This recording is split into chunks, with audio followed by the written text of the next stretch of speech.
8 minutes to post for the opening dash of 9 races here tonight at the River. And it's this time we usually take a look at that early pick five. Tonight it will be the only pick five wager kicking off right here in the opening race of the evening.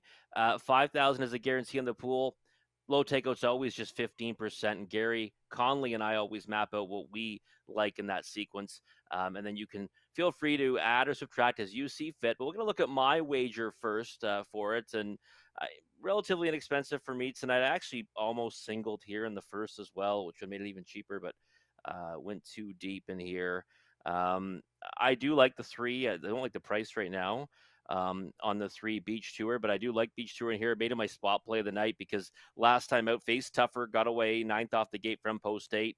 Drop in class, major post relief. This is a horse that's been more than competitive against tougher in recent history. So I think he should be good to go against this group. Scratch of Taylor's credit. That was going to be most likely one that kind of maybe would come from just off the pace. I mean, it has shown some speed, but that one being out kind of changes a bit of the dynamic of the race. Does let maybe those outside horses have a better chance of getting to the front. But I think Beach Tour is going to be forwardly placed, and that's why I do think he is a big time player in the opener. But 3 to 5, a little too short in my opinion right now. Hopefully it floats up. Also using the 5, Lord Anthony. Last time a solid effort against a tougher group, pound for pound, and this time around. I think he's a big time player facing a softer group, and if he gets a better trip, then watch out. So 3 and 5 for me here in the opening dash. Just the 5, our Liza in race number 2. She's been electric this season. Now, obviously, a bit of time has passed since that OSS Gold midseason final. Got beat ahead to Kinder Hoplet in there. But throughout her career, really, she's been a stellar racehorse, and I think that she handles this field with relative ease. And that qualifier over this surface is just going to further help her chances. Big time favorite, big time single for me in race number 2.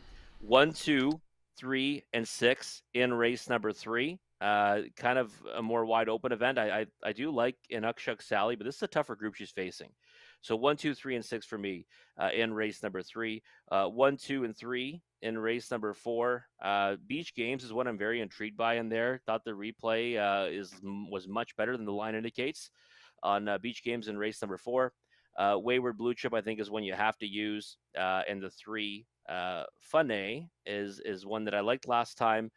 Got a good trip, finished a decent second. Getting back, on a regular rotation should help her chances, and that's why I think you have to have her in the ticket as well.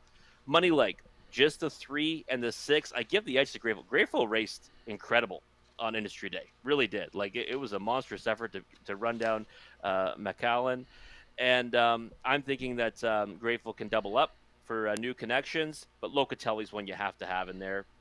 So 3 and 6 to finish it off for me. $9.60 the cost of my ticket. Let's see what Gary Guy has in store for us tonight. Well, I spent half as much, and look, I'm disappointed that the 4 was scratched because then you added in the 5. Originally, it was you had the 3 and 4, and my top 2 were the 5 and 6. So I loved it when we had no common tickets. But now, well, I have the 5, as I said, Lord Anthony, and 6 Smokestack. I'm not with you on Beach Tour, but the fans are certainly with you. 3 to 5. Second race, I have 3 in there, even though you went with our Liza. I have our Liza along with Valentine Blue Chip and PL Rainbow Dash. I just, well, you've seen them more than I have. But race number 3, I have the 1 and the 3. So I've got half of your 4, just Stag Royal and Inukshuk Sally. Race number 4, I don't have Beach Games, but I got Wayward Blue Chip and Fun A, and I'll settle for those 2, even though Beach Games is your top pick in there. And in race number 5, I'm just alone with Locatelli. That's how I have it at $4.80. A little more economical for Gary. We've got 4 combinations for us both to be winners, and that he's right. It only happens because of the scratch here in the opening leg. If not, I would have had the 3 and 4 on my ticket. And Gary trying to beat our lies in the second. I mean, that'd be the key to getting this ticket to pay. PL Rainbow Dash has been racing well all season, just 1 for 7 though, kind of knocking at the door. And Valentine Blue Chip has been, I mean, a lights out 5 for 5. This is a big test, though. Now take on the likes of our Liza. But again, I mean, she's done nothing wrong, obviously, being 5 for 5 this season. Can't blame Gary for using those two in there. Let's look at Conley's ticket. See what Conley's got in store for us tonight. So I'm at 960. Gary's at 480. See if Conley's in and around there somewhere on his ticket. We got 3 minutes right now to the opening dash here. 5,000 He guaranteed for probably the spent pool. about $20. I think he's still got some of that Vegas money left Oh, over. does he? Uh, Well, he usually spends the money on the Fridays, though, right? It's usually Fridays when he really breaks the bank. Not so much on a Monday, but we'll see what he's got in store for us. Again, 5,000 is a guarantee for the pool. Low takeout, 15%. There's the ticket. Well, you were right, Gary. Look at that. Bang on almost. 1920. I guess he still has quite a bit of that Vegas loot to play with here at the river and this early pick five. We'll see what he's doing the rest of the night in the multis. But 1920 here in this one. 1, 5, 6, and 7. Again, no beach tour. Wow, 4 horses, 4 deep, no beach tour. Kind of a wide open dash if you kind of look beyond the top two, I think, in this one. So he's going deep here. Race 2, single to Arliza. Have no issues with that, of course. The 1 Stag Royal and the 4 Fontana Hanover in race 3. So kind of a difference of opinion for us in that one as well. 2, 3, and 6 in race number 4. So we've got a couple common ones there. 5, 7, 8, and 9. So he's going against the grain big time in the fifth race. The money leg does not have my 2, does not have Gary's single. Conley's looking to cash a big ticket tonight. Let me tell you, $19.20 is the cost of his ticket. If you want to spend a little bit more, a little bit less for mine for 960, Gary's is just or 920. Gary's is just 460. But you got a Minnesota map out your winning wagers for this early pick five, the only pick five this evening here at the river. Guaranteed pool is $5,000. Takeout's always a little 15%. We'll come back just a few moments to a closer look at the opening dash.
Field on post parade for race number 1. Wizard of Bots. Trevor Henry drives for Kevin Bots. Number 2 is Music to My Gear is Jody Jameson for Ken Middleton Jr., Keith Middleton, and Jeffrey Seibel and James Grant.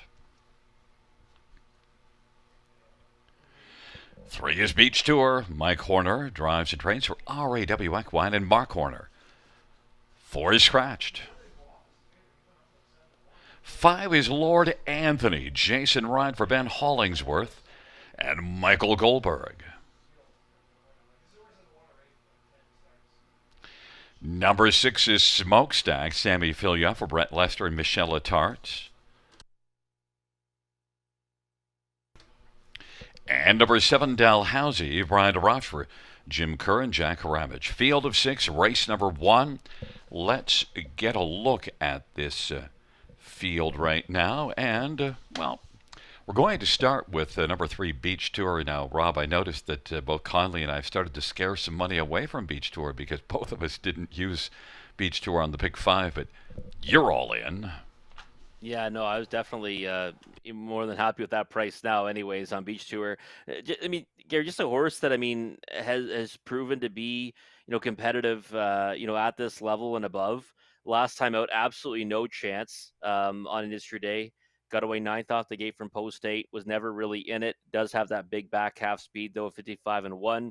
Own mile 53-1 before that. Still in that top condition class preferred. I mean, every single race he's been facing off against much tougher. And I think that the class relief and post relief might just be all he needs. He's a versatile type too. He's one that can go forward off the gate when needed, but he can also take a lot of air. So the trip scenario doesn't really worry him much either.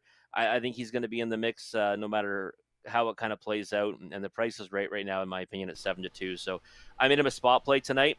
When a horse gets to a spot, I think becomes winnable. That's when I label him that, and the price again is as long as it holds at around this price or maybe a notch lower or higher, I think we're good to go. I liked it better when all the money was on Beach Tour because my top one, 5 Lord Anthony, and this is one that pretty good mile last race, 52-1. I mean, Woodmere Roland Pop was outstanding, but still it was a solid mile. Battled hard in that one. Yeah, he did. He kind of pestered that one right. First over, a long way, and big fractions too throughout in that mile. The third quarter, you can see he paced his own third quarter in 27-2. Sometimes horse will pack it in after that. I mean, he had to go pretty big splits in the first and third panel. He didn't quit, right? He stuck around for a good third, and since then, Thrilling Times has come back to be a winner at Mohawk Park. Humble brag, was the best bet in the Horse Players Journal when he did that. And Lord Anthony to me was kind of the logical one in here. I thought he would take the support. That's why I was surprised early on. But I mean, we shouldn't be surprised with early money because we know it shifts a lot come post time. But yeah, Lord Anthony to me kind of was the one to beat. 6-5 right now. Probably about the right number on him. Number 2, Music to My Gear, is a veteran that's, won 7 times this year, even though a 12-year-old, and got things turned back around at Clinton last race. Was off form, but that was a good last start. Yeah, he's kind of been in and out of form, right? For trainer and owner Ken Middleton, a friend of ours, and I just I've always liked this horse. I mean, he's piled up most of his career victories in the last 2 seasons, right? 7 for 19 last year, 7 for 27 this year, and he's got a couple of wins right there in the page. Now this is a tougher group, but I think we might see Jody kind of put him into play and just sit a trip and see what they can get right. I think Jody's going to definitely put him in the right spot off the gate as long as he's up to the task. And 11-1 right now to me is a decent price. I mean, I think he deserves to take more support than that in here. I don't think he looks at a place against this group, and I think he can get a big piece of it. Number 6, Smokestack, now moves back up, but this is one that's really come alive now since getting away from Mohawk here. The last couple races was the favorite in each of the last couple. Didn't win, but raced well. Yeah, I mean, the line doesn't do it justice, right? Last time, it looks like he just got away in the 3 hole, sat there forever, and then made a move late. When in actuality, he tried to kind of make a move at T.H. McMurray, and that one said, no one's going to head me tonight. In the early part of it, anyways. Now that one went on to win, anyways, in the front end, but this one did try to make a move, and it wasn't going to work, so it ended up just sitting in that 3 hole. But it wasn't like an easy 3 hole trip. I mean, there was work to be done at the start of the mile, and then again at the end of the mile for Smokestack. I just didn't know what the trip looks like tonight. Post 6, now it's post 5. Doesn't have that snap speed off the gate. Likely makes his presence felt at some point in the mile. Probably gets a piece of it, but for me, on the bottom end of the Trier Super. Well, Lord Anthony is even money on the board, and your top one Beach Tour is sitting at a good 3-1. It's Wizard of Odds and Music to My Gears on the inside. Beach Tour Lord Anthony in the center. To the outside, Smokestack Dalhousie. It's a field of 6. It's race number 1 on a marvelous Monday. Horses are gathered in behind the gate at the river.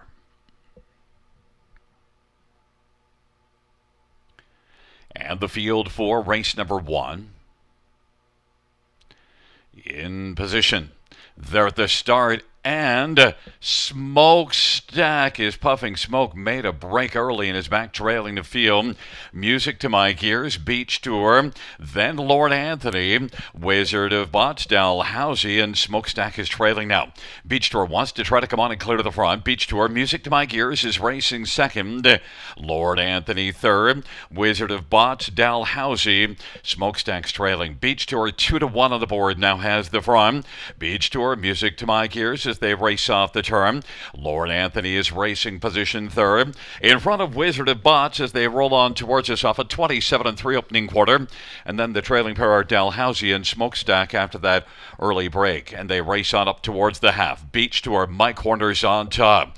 Music to My Gears is getting a lovely trip. Lord Anthony is still able to stay down to the inside right now. And Wizard of Bots is racing fourth. Now Smokestack from the backfield is starting to come. And Smokestack is moving up aggressively and will flush out Lord Anthony, who took out from third. Wizard of Bots is fifth on the inside, and Dalhousie is trailing the field. It is Beach Tour. Lord Anthony trying to stride up a little bit closer. Music to My Gears is still second. Lord Anthony third. Smokestack fourth, and Wizard of Bots is fifth off a 56-2 half. They head to three quarters. Beach Tour's got the lead. Beach Tour, Music to My Gears. Lord Anthony third, and is getting some urging. And out three wide. Smokestack is going to come on as they roll their way towards the top of the stretch off three quarters, 124-3. And it is Beach Tour, Music to My Gears, and then Smokestack, and dropping out of it is Lord Anthony, and then Wizard of Bots and Dalhousie on down the stretch. Drive they come.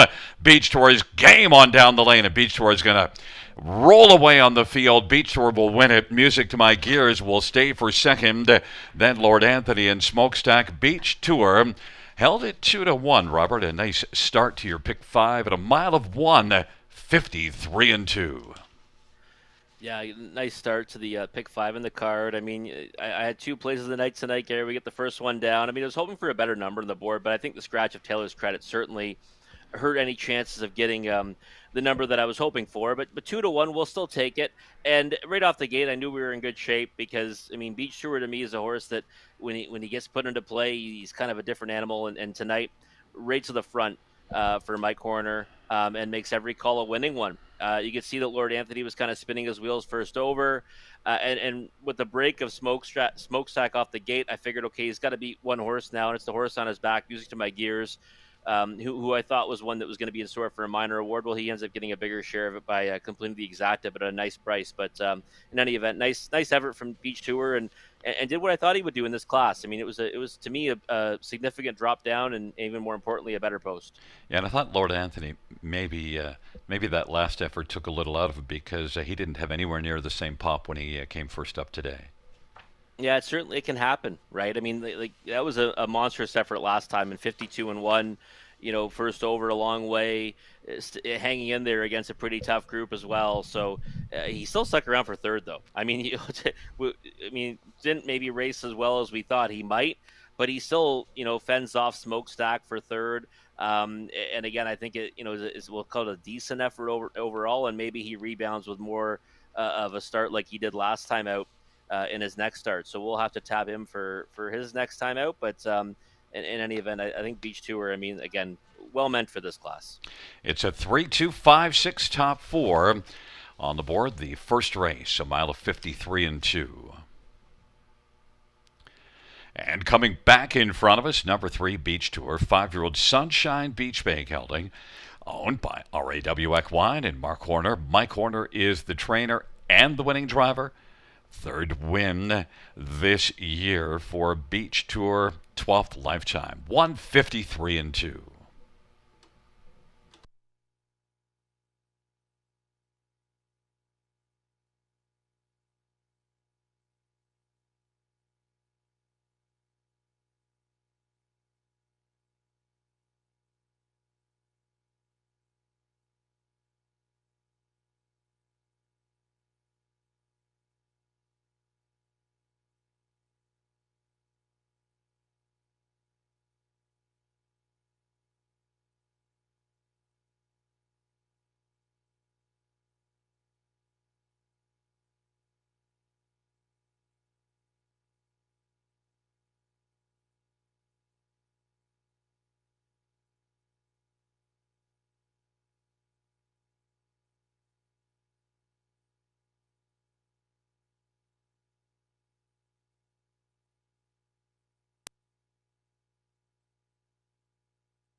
The first race payouts: 3, Beach Tour 660, 360, 220. 2, Music to My Gears 850, 375. Lord Anthony pays 210. $2 exactor 46.50. Dollar try 34.65. Dollar super 61.05.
First race, so we're finished from the top. 6 2 1 scratch 3 4 5. That's 6 2 1 scratch 3 4 5 on the bottom.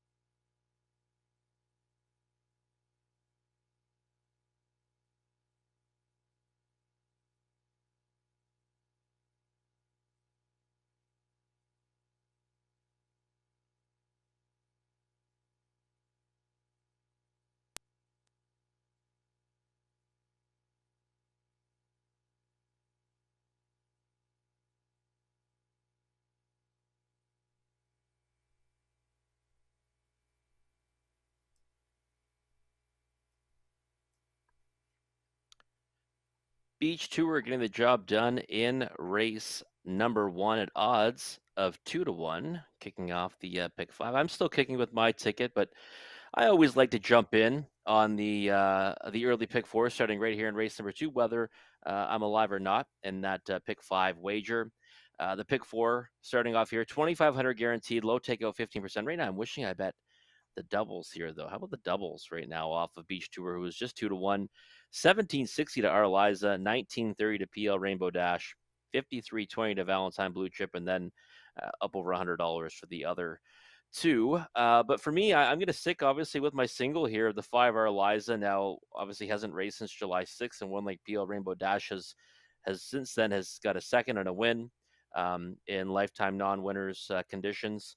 But our Liza has been a dominant force kind of at this level in the OSS Gold ranks for her division this season. Did get beat in the mid season final on July the sixth, but gets reunited tonight with Jody Jameson, who was a perfect 4 for 4 with her in her sophomore season before that. So, with that qualifier over this surface, July 31st, and it was a good one, never asked, obviously, in 156 flat. I think we get to see her at her best tonight, and that's why she's 1-5 right now. But that double, wow, that's a big overlay. And the double will pay to the 5 are Eliza 1, 2, 3, and 6 in race number 3. So now this is where I kind of spread out without any real strong opinions. 1, 2, 3, and 6 in race 3, and then the 1, 2, 3 in race 4. I do like the one beach games in there, but not enough that I could go alone with her and her third start of her career. I'm going to use the winner last time, Wayward Blue Chip, and Funny, who I think might take a step forward off her latest. And then 3-6 in the money leg race number 5. I played some pushes to the 3 Grateful, thinking that one that he raced really well last time out, no doubt about it. I mean, he ran down McCollin and did so in fine fashion. 154 flat first start for Marie Helene Dupont, and I think that can really carry forward that momentum into this dash. Same class. I think he's the one to beat Grateful in race number 5. He's the 3, but also using the 6 Locatelli. He's got all kinds of back class and. Of course, J-Mac aboard. I think that Locatelli's the clear one to hold off in there, but Grateful with as good as he raced last time, he might be tough to beat in race number 5, and I think he might be the bigger price of those two. I think Locatelli is going to go off as the favorite in that dash. So $4.80 for my ticket for 20 cents. We'll see what Conley's got in store for us in this pick 4 sequence. So single to the 5 now. So $4.80. He was really spreading out in the opening dash. I don't think he had Beach Tour either. He really spread out in that opening dash in the pick 5. So now it gets more economical. $4.80. Singled up here on the 5 are Eliza, then the 1 and 4 Stag Royal and Fontana Hanover. 2, 3, and 6 in race 4. So we share 2 horses there. He adds in the 6, Ready for Fun. And then in the money leg, the 5, 7, 8, and 9. So we very much a difference of opinion in that one. He's got Delgado, Yanked by Halo, the Great Reset, and Heavy Duty. And I've got the 3, Grateful, and the 6, Locatelli. But $4.80 for the way Conley sees it in this early pick 4 is starting right here in race number 2. A guaranteed pool, $2,500, low takeout 15%. Gary and I will be back in a few moments to take a closer look at the first of 2 OSS Gold divisions for 3-year-old trotting fillies.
Field for the second race.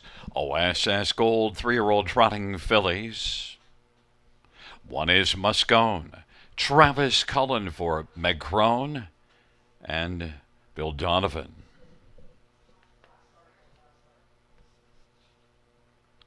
Number 2 is Valentine Bellucci, Doug McNair for Greg McNair and Anthony Timmons. Number 3, Lexus Angel, Trevor Henry for Shannon Henry and Norm Dunstan and Trevor Henry Stables. For SPL, Rainbow Dash, Bob McClure for Katie Huskinson and Princely Acres.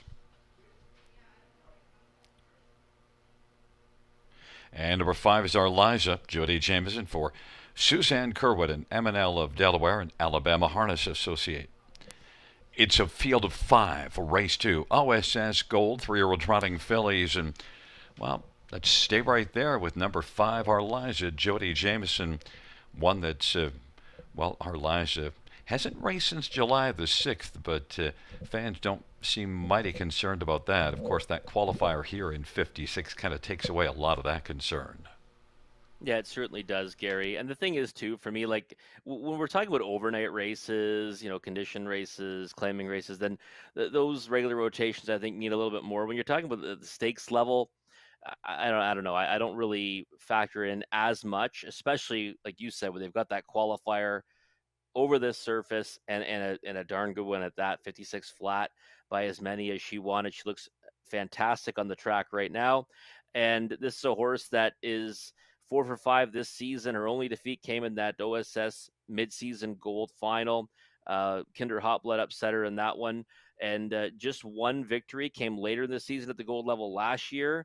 But this year she's already, racked up a couple of gold wins and also a win in the SBOA. So I think she's kind of the dominant force in the division this season. She has been so far, and I think she's the clear one to beat here. Again, that qualifier to me just kind of further solidifies that for me. Even without it, I still would have picked her on top. Maybe just not with as much confidence. Man, she doesn't look like a 3-year-old filly. She's pretty muscular looking.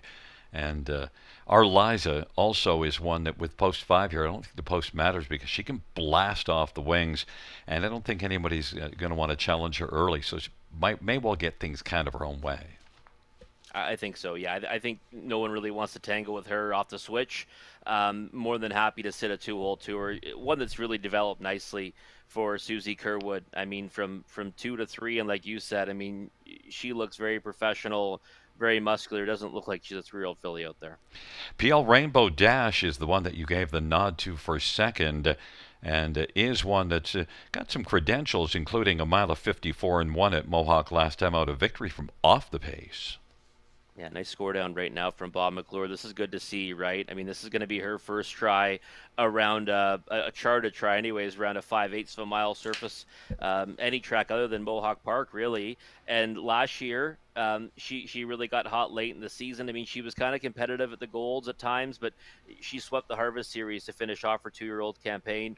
And then this year, she's kind of been, a major player underneath at the Golds, but then has been first or second each for last 2 racing in the lifetime non-winners conditions. So those kind of help, right? Kind of bridge the gap from that OSS Gold midseason final. So she should have the fitness edge. But again, I don't know if it'll be enough for her. She is my main player underneath, though.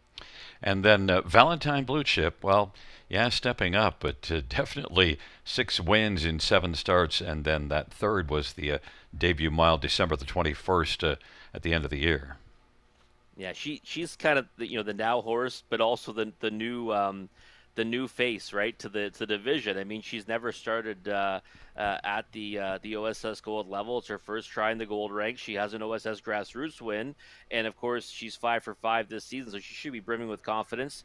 And I think she can, be competitive in here, but I don't know if she can go with the likes of Our Lives or even PL Rainbow Dash for that matter, at least not at first asking.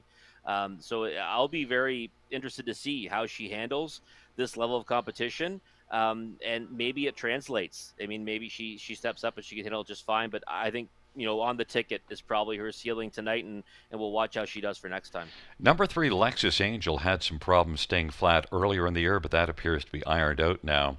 This is one that was in a gold in the middle of June and finished third, only beaten 2 to Arliza. Yeah, it wasn't beaten that much on that occasion, and I mean she's put together a good campaign, right? She's got 14 starts. She's got more starts than anyone in this race so far this season, almost double that of anyone in the race. Only one that comes within that number is Muscone with 8.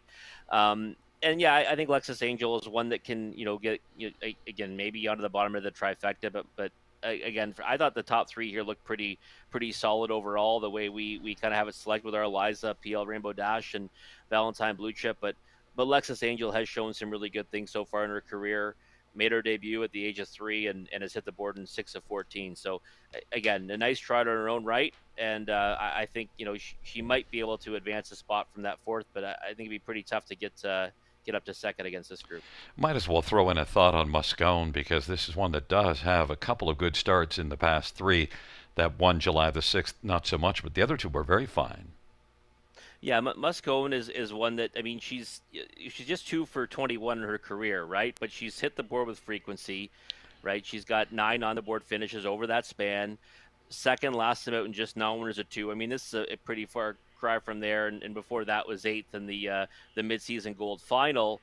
But this is second start Lasix, which is always intriguing, right? Now, I don't know if it's intriguing enough to say, hey, I'm going to try Muscone at a price here on top. But again, I'm just curious to see how she does with it.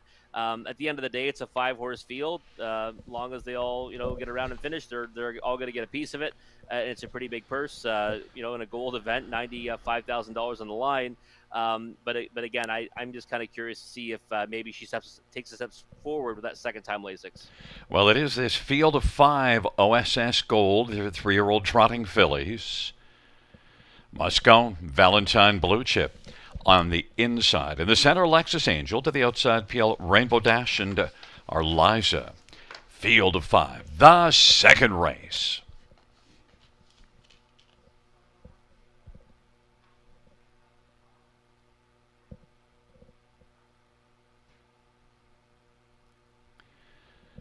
Field of 3-year-old trotting fillies. Moving into the backstretch. OSS Gold fillies, field of 5, gathering speed.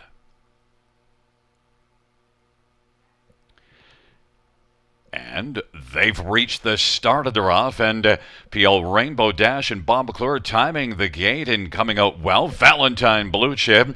Arliza still out 3 wide and continuing on and is driving towards the front. Now is 2 wide as PL Rainbow Dash is going to take back.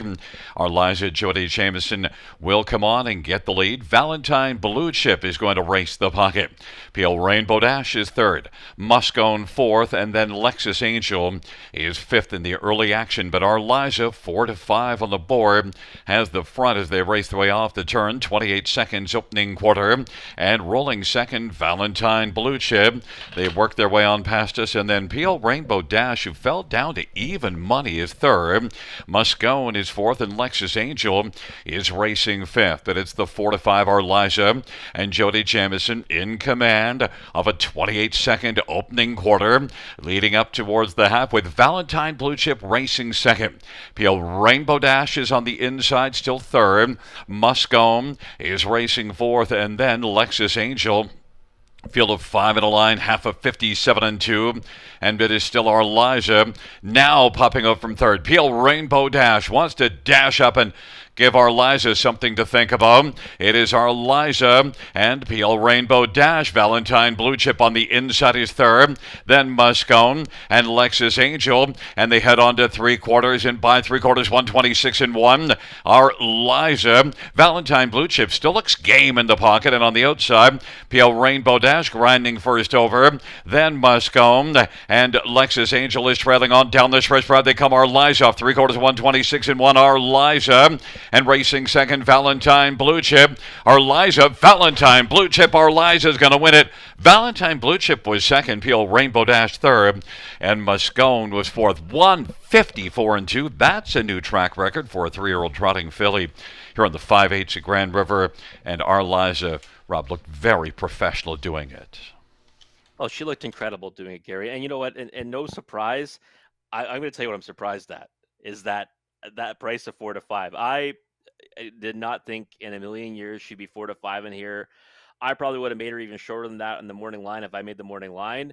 And if I had any inkling she would stay at that number, let me tell you, I would have probably laid the lumber pretty heavy on her because she like that to me is a massive overlay. This is a horse that is 4 for 5 in the goal and at top level competition, SBOA golds, only defeat coming to Kinder Hot Blood, now reunited with Jody Jameson, who's a perfect 4 for 4 with her as a sophomore with that qualifier over here. I get you could say, well, she missed some time between starts.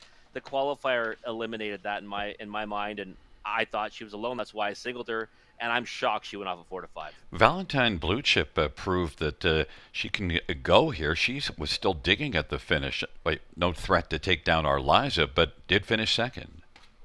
Yeah, she was a good second. I mean, that's what I said, right? Is that I didn't really think that she could challenge the winner in here. Wasn't sure she could even maybe beat Appeal Rainbow Dash. Well, she did that. I wanted to see how she would respond to moving up to this level of competition. She held her own. I mean, she was intent on leaving out of there.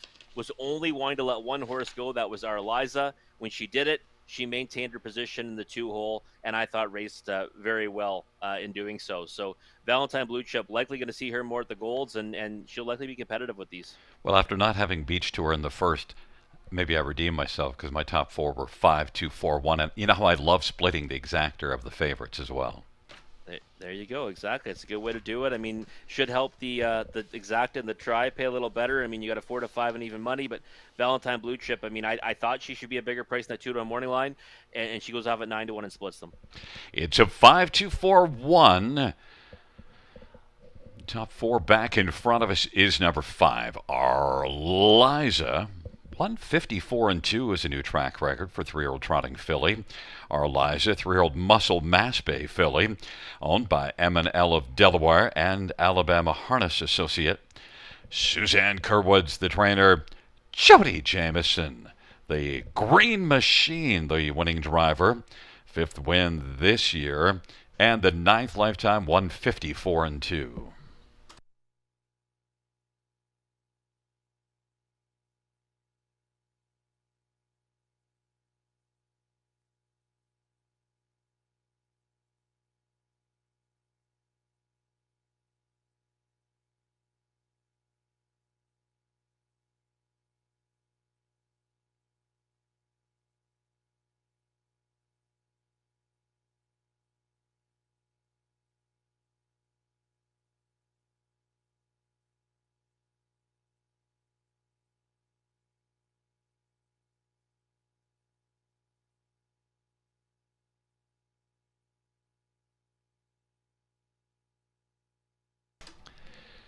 The second race payouts, 5 are Liza, 372 3210 to Valentine Blue Chip 542.10, 4 PL Rainbow Dash 210, $2 exactor 12.50, dollar try 10.65, double of 3 and 5 17.60.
Second race order finish from the tops of 4-2-5-3-1. That is 4-2-5-3-1.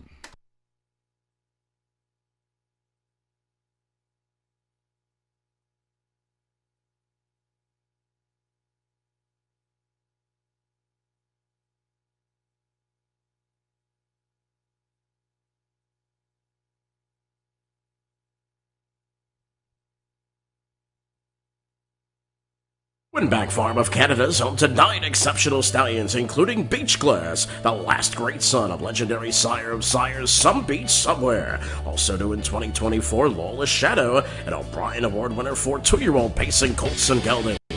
Double millionaire betting line, sire of 5 winners of over $400,000. Eric Wicked, the richest pacing stallion in harness racing history, and Hall of Fame inductee.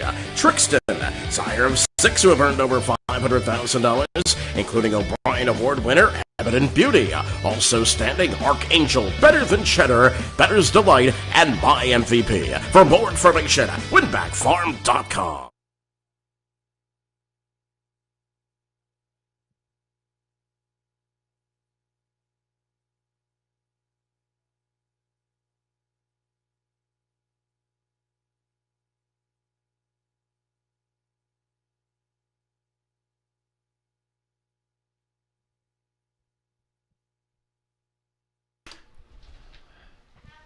Fans note, pertaining to race number 5, there is an error in the program at the top of the page. Note where it says starters for a purse of 18,000 or more, last start not eligible. That was not to be printed. That was removed.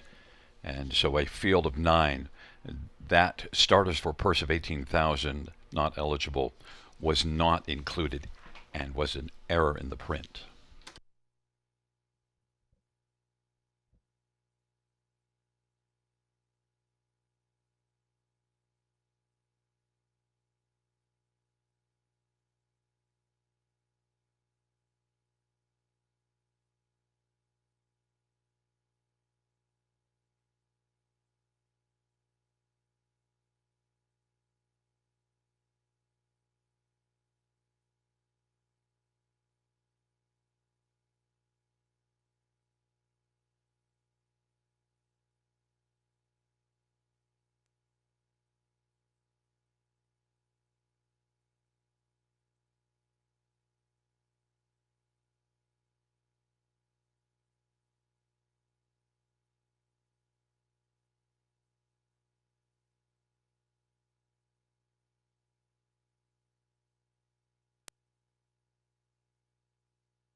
Fans note in race 5-1, the Lion King, Trevor Henry driving. Trevor Henry driving 1, the Lion King in the 5th.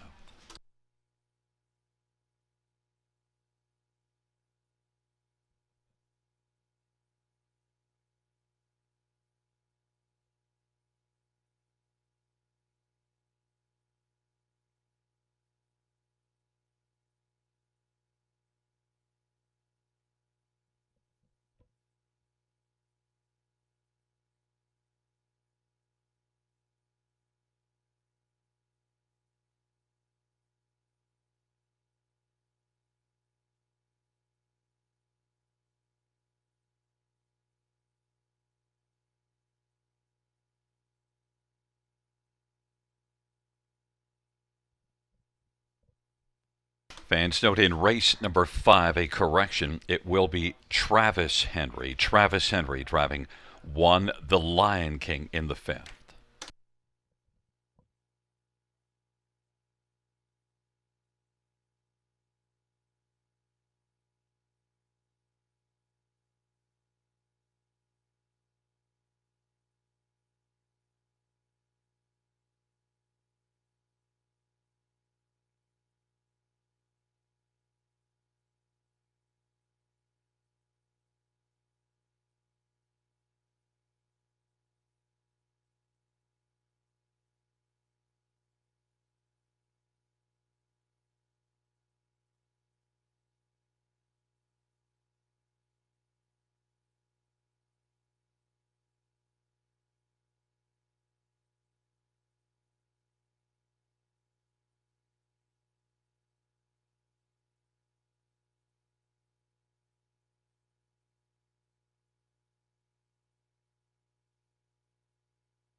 Field for race 3 on parade. 1 is Stag Royal. J. Harris for Ken Skinner.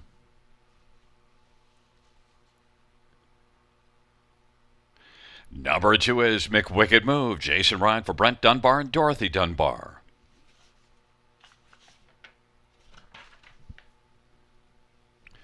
Number 3, Inukshuk Sally. Lauren House for Jason Libby and Lori Keeling and Timothy Flynn.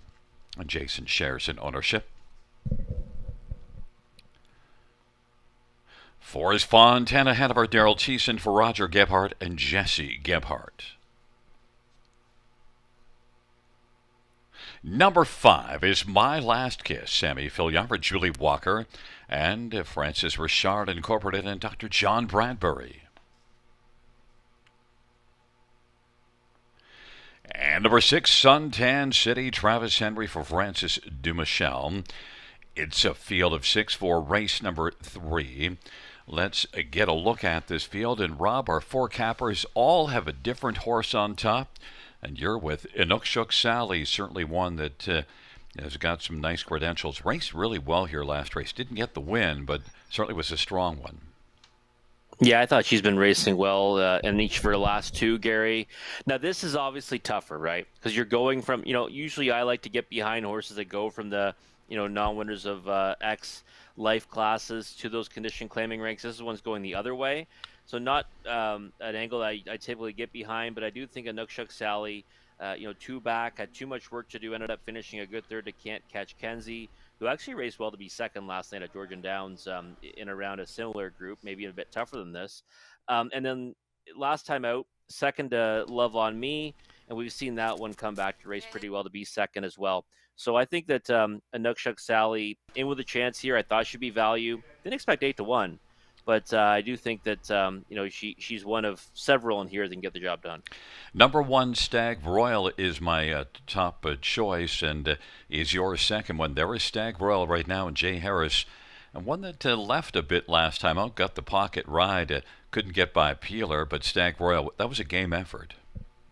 It was for sure, and it kind of got a more better trip than Suntan City. A softer journey, anyways. On that occasion, ended up being the runner-up to Peeler, and again 38-1 that time around. The depth of this field, I think, is softer than the group that she faced on that occasion, and dropping down right from that true non-winners of 2 to that in between non-winners of 1, non-winners of 2 class, non-winners of 15,700 life and pole position. Right, we know it's had success here at the River. It's not the be-all, end-all anymore, but certainly a good spot to start from. So Stag Royal, to me, it looks like she has as good a chance as any in here, and that's why I have her pegged for second. Right now, if the odds held the way they were, I wouldn't be on Stag Royal. I'd be with you with the Inukshuk Sally at 9-1. Number 6, Suntan City, even money on the board. Yeah, even money right now, and it's likely because the difficult trip last time, right? Peeler was just take no prisoners type on that occasion, 52-3. Jody clearly really wanted that to win. I mean, he always wants to win, but that was one he definitely wanted. Had that kind of emotional moment to the heavens after the race to Bob McIntosh. And this one kind of got the worst of it, right? First over to Peeler for much of the mile, and ended up sticking around for fourth, and I thought it was a respectable effort. Outermost post in the contest this time, post 6, not so bad out there, but I can't get there at even money. I think she's in with a big chance. I thought she would be either her or Stag Royal would be the favorite. Right now, it's swung in her direction pretty heavily at even money. I think she's a player, but again, I think overbet. McWicked Move was outstanding at Hanover last race, but how do you compare that to what you're facing here now? Well, yeah, it's tricky, I guess. I mean, we go back to those wins here, though, right? Now, granted, those are in the lower maiden ranks. Now there's a 3,000 life, but those back-to-back victories were both strong. Georgian Downs, I mean, fourth and seventh in each of her next two, kind of stepping up a little bit. But I thought the depth of those races might be more comparable to this one. And then last time out at Hanover, easy win in 2 minutes and 4. I think, probably have her picked fourth because it's hard to kind of match that race up. I mean, typically that's one of the tracks where even though I follow it closely, I have a hard time relating it to other tracks at times and how they're going to fare. I think, typically they're going to obviously face tougher horses here, and it's going to be a lot quicker as well. So McWicked Move for me is in with a chance. 5-1 is probably the right number. When I have in the multis, obviously she's on my ticket there, so I think she can win. It just kind of comes down to the trip scenario. Well, they're all getting money except for 4 Fontana Hanover, who's coming in from Hanover. We'll see how that one fares, but at least shows some form. It's a field of 6. Race number 3, Stag Royal.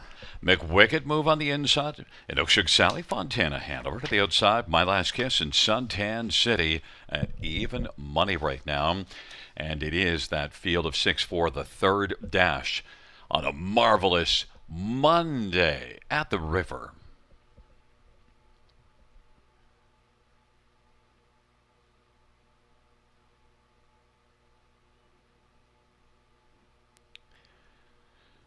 Field 4, race number 3.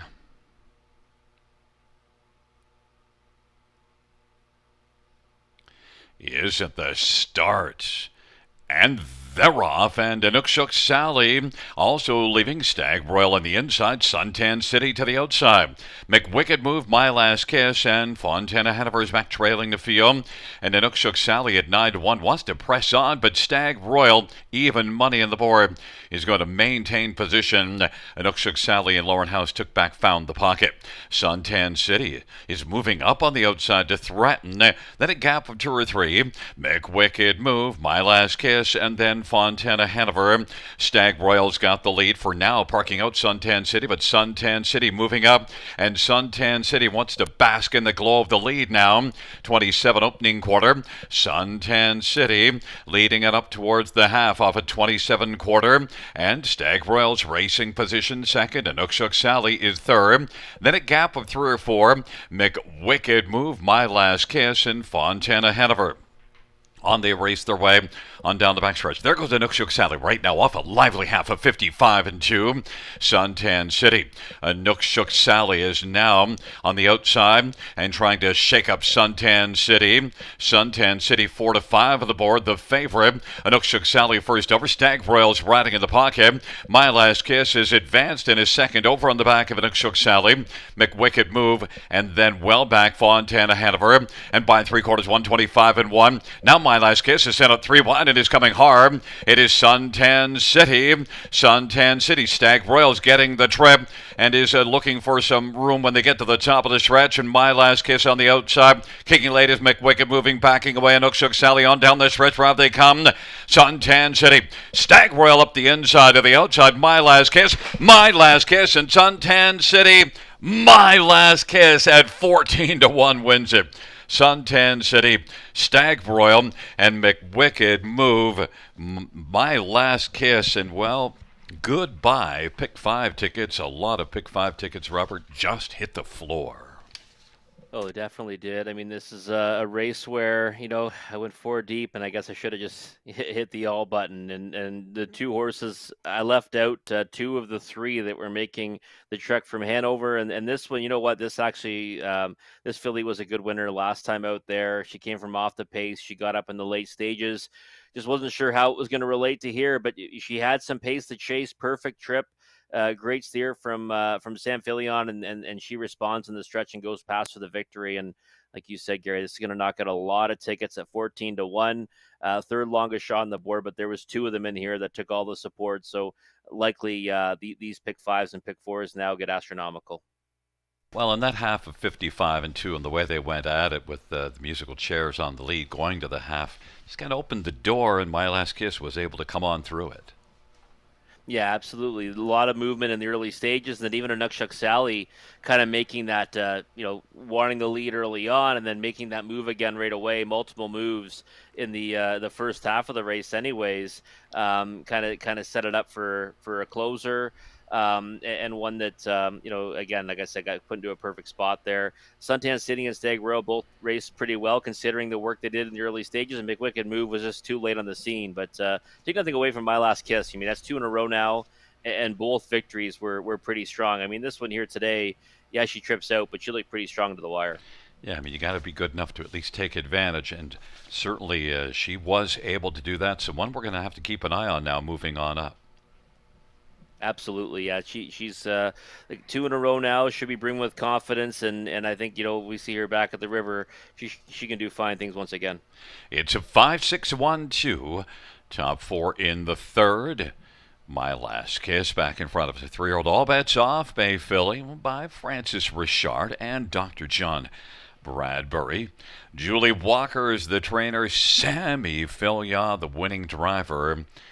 And it is the second win this year, 4th lifetime. My Last Kiss, 155 and 3.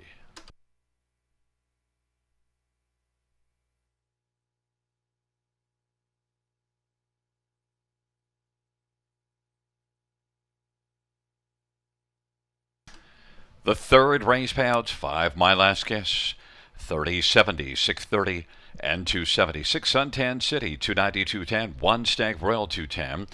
$2 exactor, $68. Dollar Tribe, 90.55. Dollar Super, 186.55.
The third race, order finished in the tops at 3, 4, 5, 6, 1, 2. That's 3, 4, 5, 6, 1, 2 in the bottom.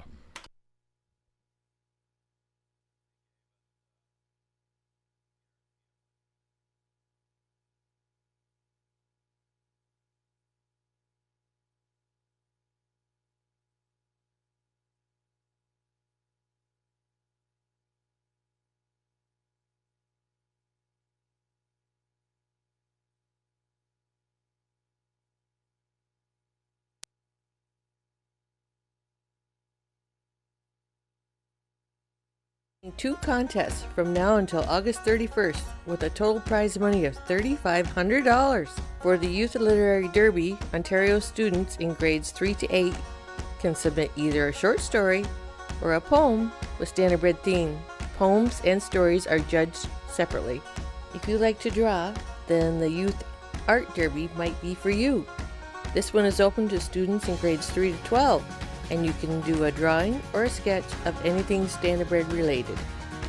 Check out our website for more inspiration and more information, bgracingalliance.ca.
Field for race number 4 is on parade.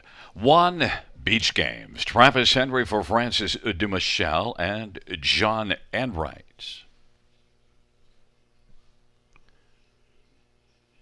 Going to 3. Number 3 is Funny. Jay Harris for Mike Whitnioski and Susan McKeegan owns. Number 4, Century Kiss Me. Daryl Thiessen for Ben Wallace, Wallace Standardbreds, and Terry Krawick. Number 5 is Ready for Fun. Trevor Henry for Vic Putty and Hut Racing.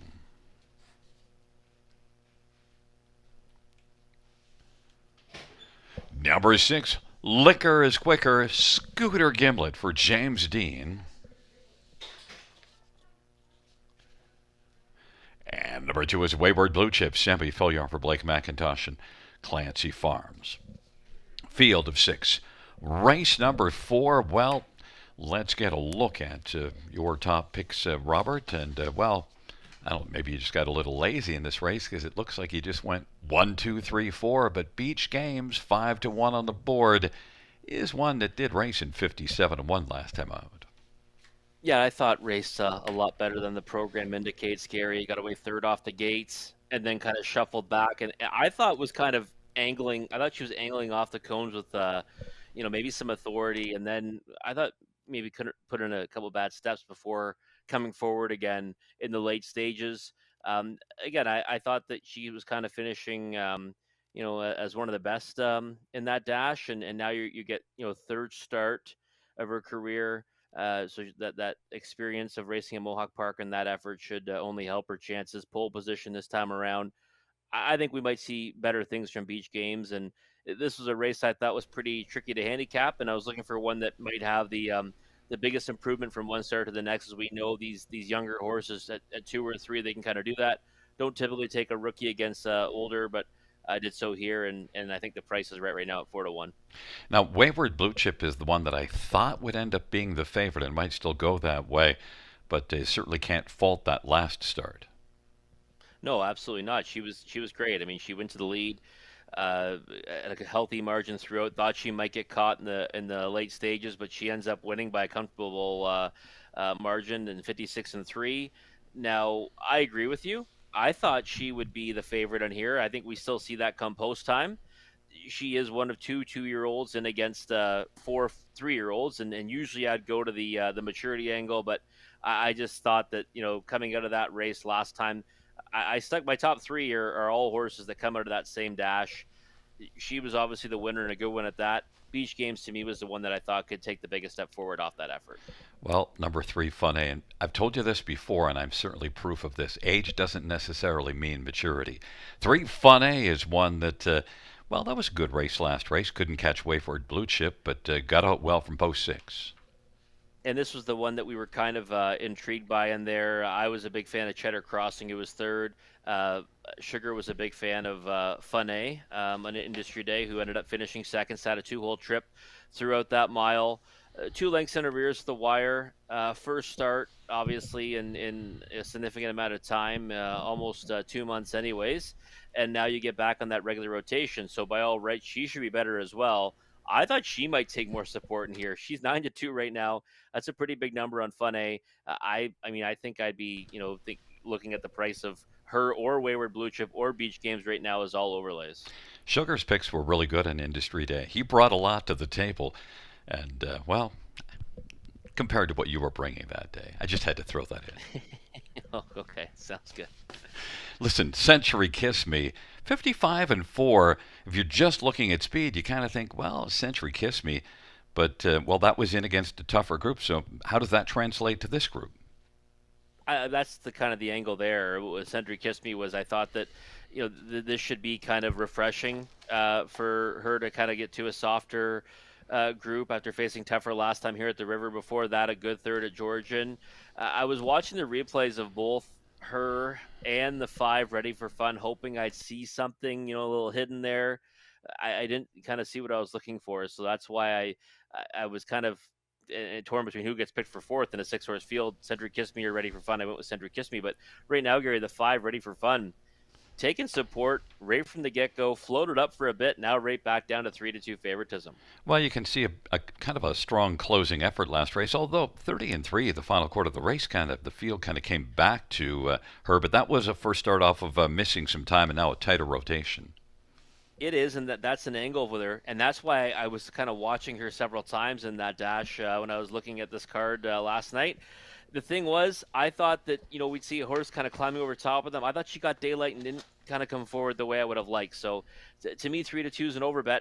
I don't have her in my top 4, even in a 6-horse field, but Trevor Henry aboard. I mean, he's no stringer of the winner's circle here at the River. Well, you're getting 5-1 on Beach Games right now, and I'm on Wayward Blue Chip, who's still sitting at 7-2. As Ready for Fun is where the money is. Beach Games and Wayward Blue Chip on the inside. Fun A and Century Kiss Me to the outside. Ready for Fun. Liquor is quicker.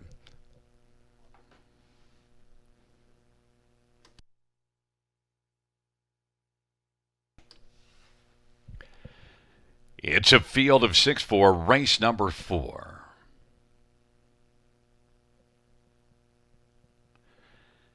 There at the start of the rough, Century Kiss Me is going to blast out. Beach Games on the inside. Then it is Wayward Blue Chip. Fun A, Ready for Fun, and Liquor is Quicker is trailing the field. Beach Games and Turk Henry's got the lead. Century Kiss Me is second. Wayward Blue Chip third, then Fun A, Ready for Fun. Liquor is Quicker is trailing. Beach Games at 5-1 has the lead as they work on around the turn. And Century Kiss Me second. Wayward Blue Chip is racing third, but is currently about 4 lengths off the lead and is in front of Fun A as they work their way on towards us. And then well back, Ready for Fun and Liquor is Quicker. Beach Games is just cruising along on the lead after a 27-1 opening quarter, looking to pick up a second panel breather. Beach Games, that lead right now is about 2 lengths. Century Kiss Me second. Wayward Blue Chip is angling towards the outside, is considering a move, 56-3, and doesn't need to move just yet because Fun A is still on the inside. And well back, are Ready for Fun and Liquor is Quicker off of 56-3 halftime. And now Wayward Blue Chip steps up because Beach Games is starting to get away a bit off that 56-3 halftime. Beach Games. Now Wayward Blue Chip is on the move, and Century Kiss Me is getting a little bit closer. Beach Games, the one they have to reel in. Beach Games, Wayward Blue Chip, Century Kiss Me, and Fun A, and then way back, Ready for Fun and Liquor is Quicker, 125 and 2 of the three-quarter time, and Beach Games continues to surf very well and leads by 3. Now by 2.5 is Century Kiss Me, Wayward Blue Chip, and Fun A, and they turn for home, and Beach Games just continues on. Beach Games continues, and Beach Games is enjoying this 4th race game and toyed with them to win. Tired a bit at the end, but it didn't matter. Fun A came on to pick up a second. Then Century Kiss Me, Wayward Blue Chip, 155-3. Beach Games went to the front, and that's all she wrote, Robert. Yeah, it was. And you know what? This is a horse, like I said, I thought that she kind of had the best chance to take the biggest step forward. Well, she did exactly that. I mean, she just went out there and, obviously made every call a winning one, Gary, from the pole position, shaved quite a bit off her best mile time and stops the clock at a solid 155-3. I think Travis Henry probably had similar idea to me, thinking that she could really step forward off that latest effort because he wanted no part of anything but the front end, pushing through with the on the rail and leading every step of the way. And like I said, last time out, the line it does not do the trip any justice. She got shuffled back and then came back on again late after putting in a couple of funny steps, I thought, at the top of the stretch. This time around, straight and strong throughout. Easy winner. Came home in 30-1, and you see Travis having to work, but still, that 56-3 half, the rest of the field didn't have a ton chasing her either. No, not at all. That's the thing. I mean, this group 2 looked like one that could be handled with a trip like that. And I mean, 27 to 156 and 3 at that point, they're all going to be tired, right? Fun A comes up the inside for a second. I mean, another horse that we thought could definitely do good things on a regular rotation, second start in Ontario as well. And really, it kind of played out pretty logical to me, even though it didn't kind of look that way in the odds board in the underneath positions in these exotics here. And you take the 2-year-old to beat the 4 3-year-olds and get the job done with the inside. Yeah, I don't usually do that. So when I do it, it usually that would mean I'm pretty fond of one to take 2-year-olds against older. And like I said, on here, I actually put them as my top two selections. They end up finishing first and fourth. And you got to be fond of that 5 to 1. That's a bit of a gift for one that you like that much. Beach Games back in front of us. 2-year-old Sunshine Beach Bay filly, owned by Francis Dumichel and John Enright. Francis Dumichel is the trainer. Travis Henry, the winning driver. Beach Games 155 and 3.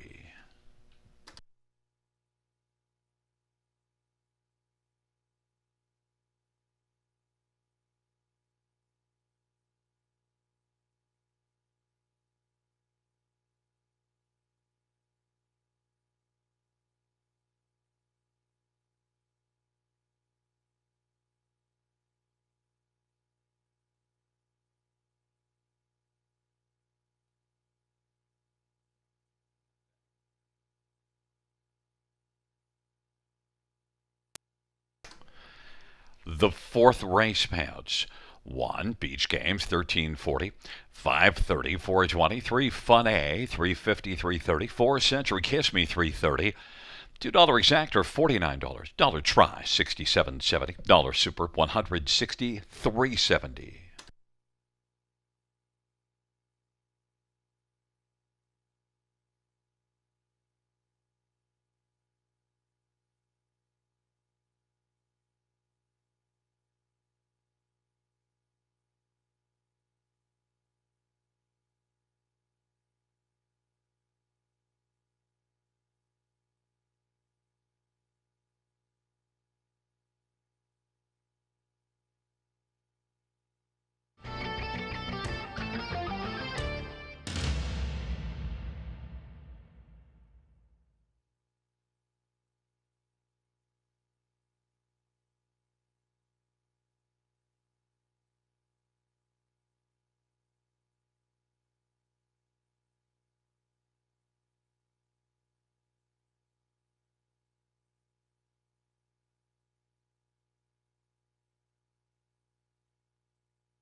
Fourth race, so we finish from the top. 142365. That's 142365 on the bottom.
Field for the fifth race on parade. One, the Lion King. Travis Henry for Isaac Waxman and On the Go stable. Number 2, Impressive Dude. Sammy Filliot for Eric Nadeau and Louis Juan, Michelle Hurt and Jean Allaire. Number 3 is Grateful. Jason Ryan for Marie Helene DuPont and CSL Stable and Car Racing. Number 4 is Andy Over. Eddie Hensley for Ashley Hensley. The owners are Ed and Ashley Hensley. 5, Delgado. Scott Young for Robert Young and Pollock Racing. Number 6, Locatelli. James Motetta for Natasha Day and the owner is Doug Millard. Number 7, Yank My Halo. Roger Mayo drives and trains for Just in Time stable and Ben Mudray and R.A.W. Equine. 8, The Great Reset. Lauren House drives and trains and partners with Chantel Ruiz. And 9, Heavy Duty. Ryan DeRoche for Natalie Elliott. Field of 9, race number 5. A good field of trotters. And, well, Rob, I love your taking a shot against Locatelli because 3 to 5 on the board, Locatelli. Why not go looking for one to get the job done? And you landed on 3, Grateful, off a pretty fine last race here. Yeah, it was a really fine last race here on Industry Day. I sat third throughout. Looked like McCollin was gone on the engine, much like his effort the start before here at the River.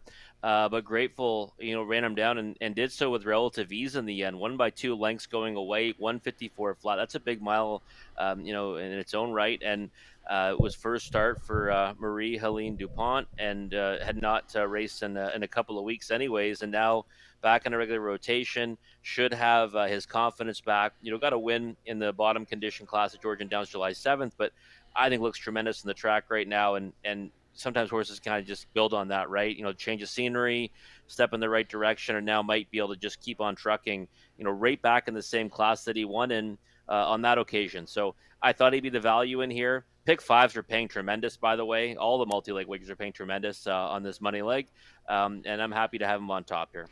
And Locatelli, if Locatelli wins here, since January 1st of last year, that would put him over 200,000 since January 1st of last year. And Locatelli, 4 to 5 on the board, certainly earns that level of status. Looks good on the track right now too, doesn't he? Looks really strong out there. J Mac aboard, reunited with J Mac. Has had success with J Mac in the past. Lately, he hasn't won since late May. It was a dominant victory in numbers in 9,300 last 5 at Mohawk Park, and then he's got down to that level recently and hasn't been able to convert. So this is an attempt to get his confidence back, and he's certainly the class of the field with over 550,000 made. I think he's the one to beat, and I was just looking for value. So if he wins it, I won't be surprised at all. I think by all rights, he can come out on top against this group. I just wanted to go with a horse that might have a little more confidence right now that was going to be a better price, and we're getting that right now with Grateful at 3 to 1. Number 1, the Lion King, set up by Isaac Waxman. And, this is the second start for Isaac, and the Lion King was able to win against a lesser group last time out. Gets the inside advantage. Certainly could be part of the story. Yeah, early foot, pole position, just second start for Isaac Waxman, right? So there's a lot of things that kind of, are reasons that he might be able to keep on trucking and take a step forward. Now, this is kind of a double jump up in class. Skips over that numbers of 3,000 class right to the top condition ranks. But again, I think he should be able to sit a good trip in here, right? And not only is the second start Isaac Waxman, you get an encore performance from Travis Henry aboard tonight, right? Travis Henry? Yes. Travis Henry aboard tonight, which we're more than fine with as well, right? So I think that, the Lion King is one that's going to sit a favorable trip in here. I don't know if he can win. I didn't put him on multi-leg wagers, Gary, but I think he can be a part of it, and a big part of it at 11 to 1. I think Andy Over can be a good solid part. Drops down one level, And Andy Over at times steps up and races really well. You do see this one back here, June the 17th, second beaten ahead. That was a strong performance. Overall, Andy Over at times can go with some of the best ones.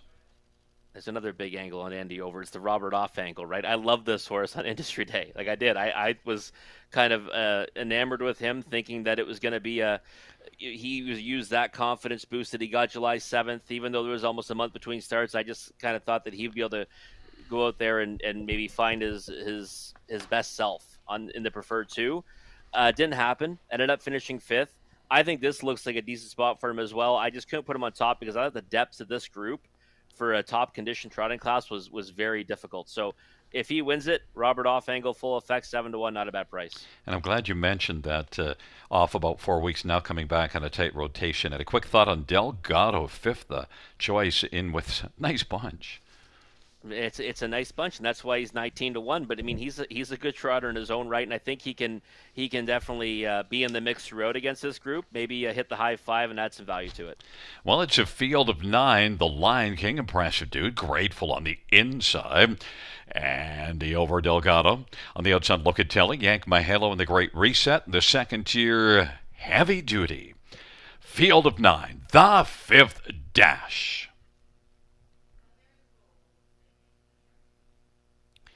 And the field for race number 5 in the backstretch. Nearing the start. They're at the start and they're off, and Locatelli blasts up with Grateful, and also leaving is Delgado, then the Lion King, an impressive dude, Heavy Duty, Andy Over, then Yank My Halo in the Great Reset, and it is Locatelli and James McDonald wanting to come on and grab the lead and has taken it. Grateful is right there, Grateful for a pocket ride behind the 1-5 Locatelli. The Lion King third, Heavy Duty is fourth, then it is Delgado fifth as they race their way off the turn. Impressive Dude is racing sixth, and Andy Over is back there in seventh, and then it is back further to the trailing pair. Yank My Halo in the Great Reset, but Locatelli and James McDonald up at 27-1 opening quarter. Leads up towards the half. Locatelli and James McDonald on top. And looking sharp, Grateful is right there in the pocket, and the Lion King is third right now. Then Heavy Duty, Delgado, and Impressive Dude. Then it is Andy Over, Yank My Halo in the Great Reset. 56-3 halftime, and Locatelli and James McDonald appears to have a lot of horse as they hustle on to three quarters. It leads by 2 1/4.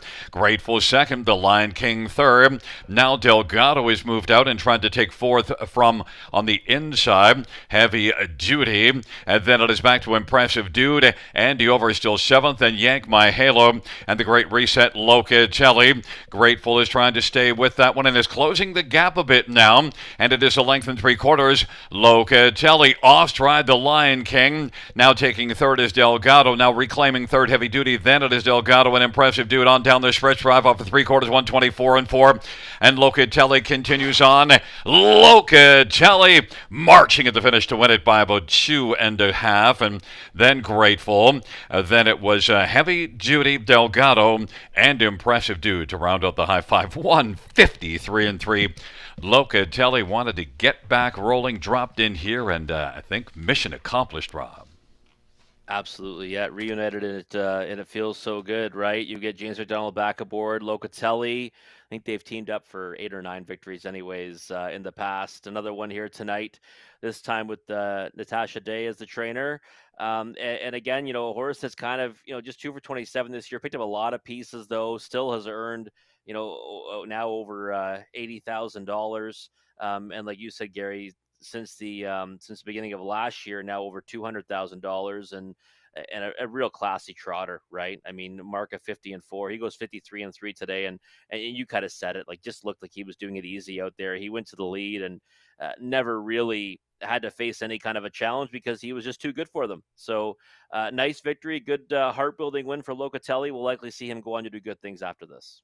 Yes, and Grateful was the second best one, and there's nothing wrong trying to take down a horse that's 1-5 because at least you're riding a 7-2 shot. But if the real Locatelli showed up, then that was going to live up to the 1-5 billing and did so.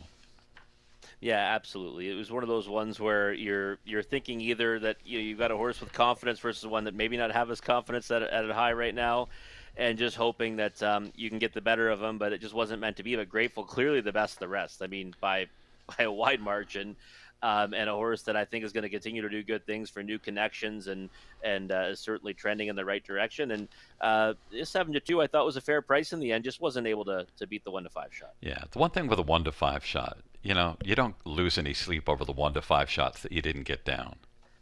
No, you don't. But I mean, in this case here, I mean, the high five might still be okay, right? Where Locatelli converts as the favorite, Grateful second, and then you get that tricky trailing post in for third with Heavy Duty at 70-1 and some other prices in there. So might still be okay, all things considered. It's a 63952 back in front of us. Number 6, Locatelli. 6-year-old Muscle Hill Bay gelding by Doug Millard of Woodstock. Natasha Day, the trainer. James McDonald, King James with the winning drive. Third win this year. 17th lifetime Locatelli. 153-3.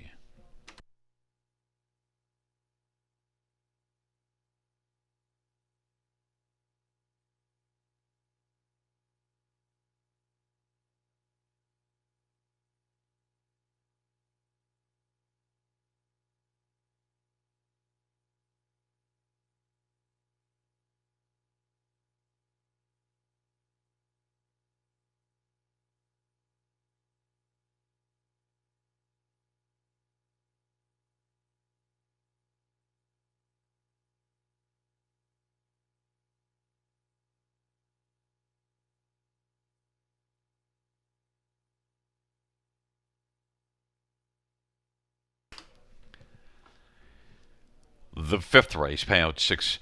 Locatelli, 240, 210, 220. 3 Grateful, 250, 230.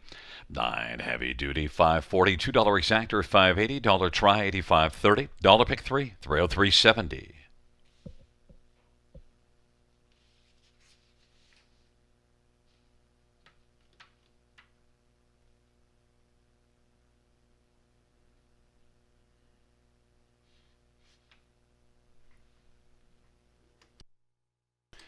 The dollar pick 4, 884.75.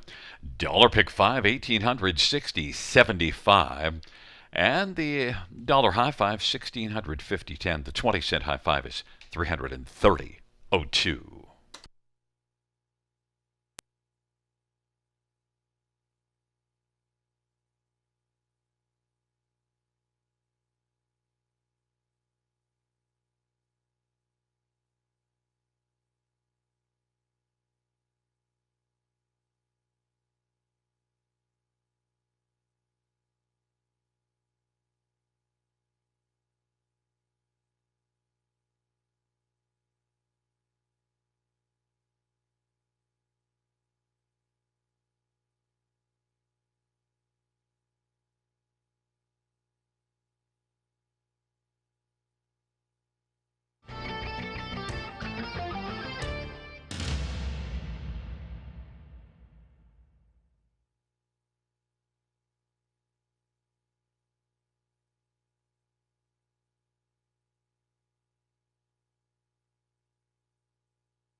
Fifth race, so we finish from the top. 952-841-673. That's 952-841-673 on the bottom.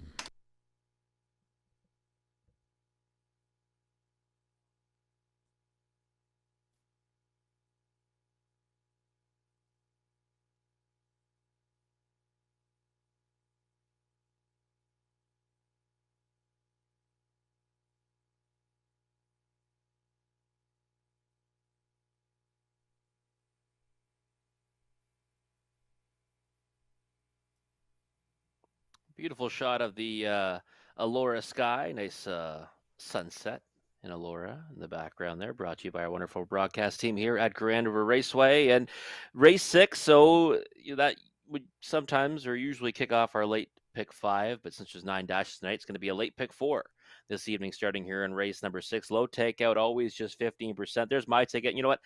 I don't usually kind of map them out like this, but I kind of just thought that in this sequence there was a couple of strong opinions and then a couple of races I didn't really have much of an opinion on. So we're gonna just go key all, key all. A structure that some seem to like. I used to like it a lot more than I do now. Now I try to pare it down, and I likely will do that for other denominations. But my base ticket will be just Willie's home run right here in race number 6. Pole position. She's 1-9 on the board right now. That might float up a little bit come post time. Kinder Hotblood, who did upset her and our Eliza in the OSS Gold midseason final, is in here as well. But Willie's home run, just 1 for 5 this year. 4 top 2 finishes, the dominant force last year in this division as 2-year-olds, and I think she bounces back with a big time victory here at the River. So she's singled for me. Then an all button in race number 7, scratched down to 6 in there.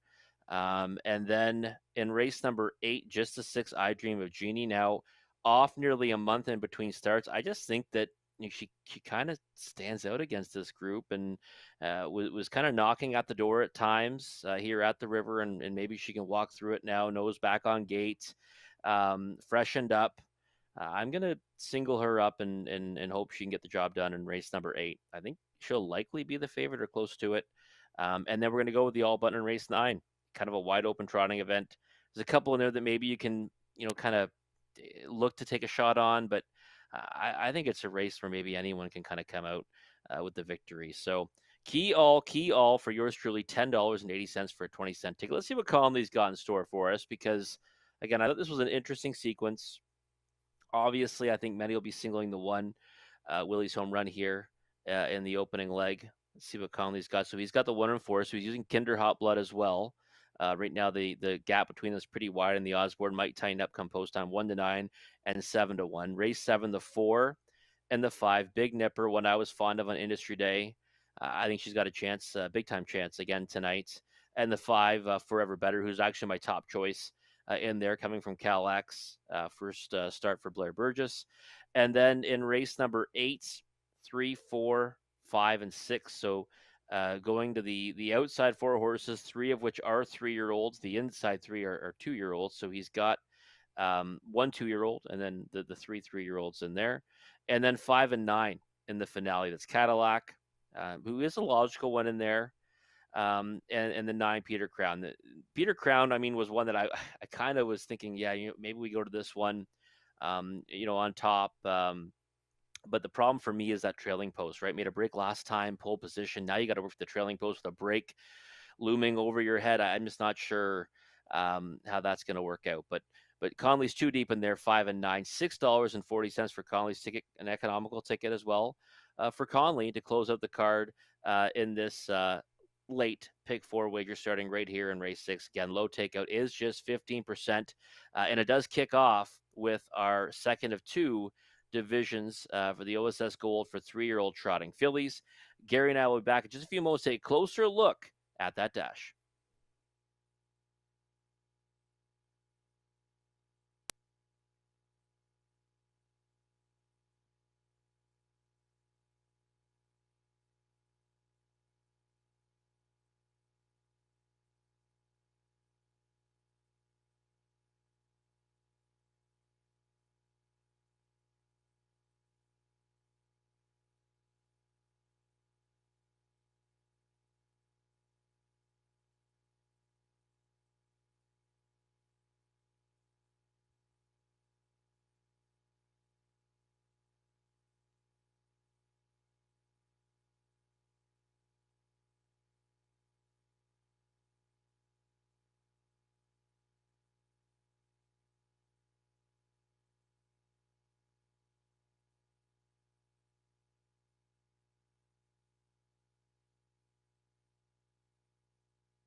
Field for race number 6 is on parade. 1 is Willie's Home Run. James Botanical Robert Kyle Fellows and Dr. Sarah Gatchell and Jake and Reg Higgs and Yolanda Fellows. Number 2, Nautilus B. Jody Jamison for Jeffrey Gillis. Number 3, She Trots a Lot. Scott Young for Paul Walker and Keith Coulter.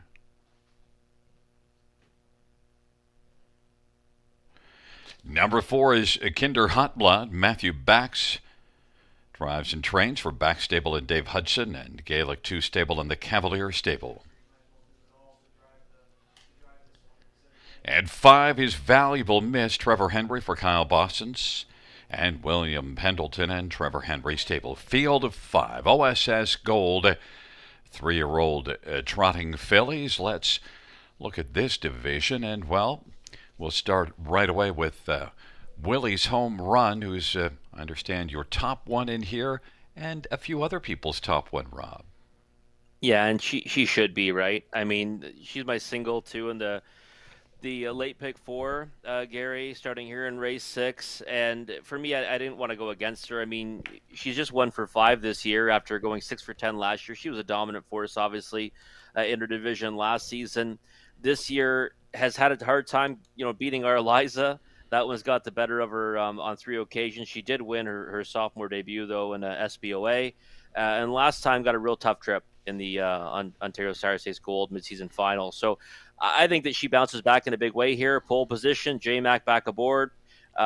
She'll likely be odds on come post time, but I think she comes right back and gets a victory and a confidence boost off a nice qualifier at Mohawk Park. Kinder Hot Blood is certainly one that's got some credentials, 5 wins and 8 starts on the year. But the most recent gold, June the 17th, that didn't work out well and now has been off since July the 6th.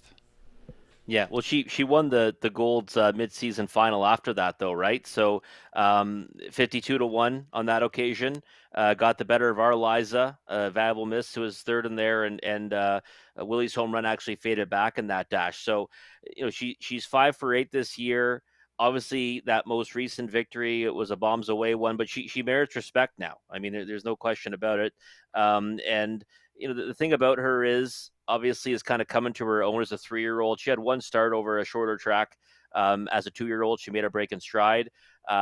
Again, I think that she's obviously the main danger. I mean, I think there's 2 that stand out in here: Willie's Home Run and her. But I think this time around, Willie gets the better of her. Kinder Hot Blood is sitting at 5-2, but Willie's Home Run 1-2. So it is enticing to go to the 4. And as you mentioned, kind of got the mojo back July the 6th. You're not that worried about the time. We talked about that a few races ago. 5 Valuable Miss, 6-1 on the board.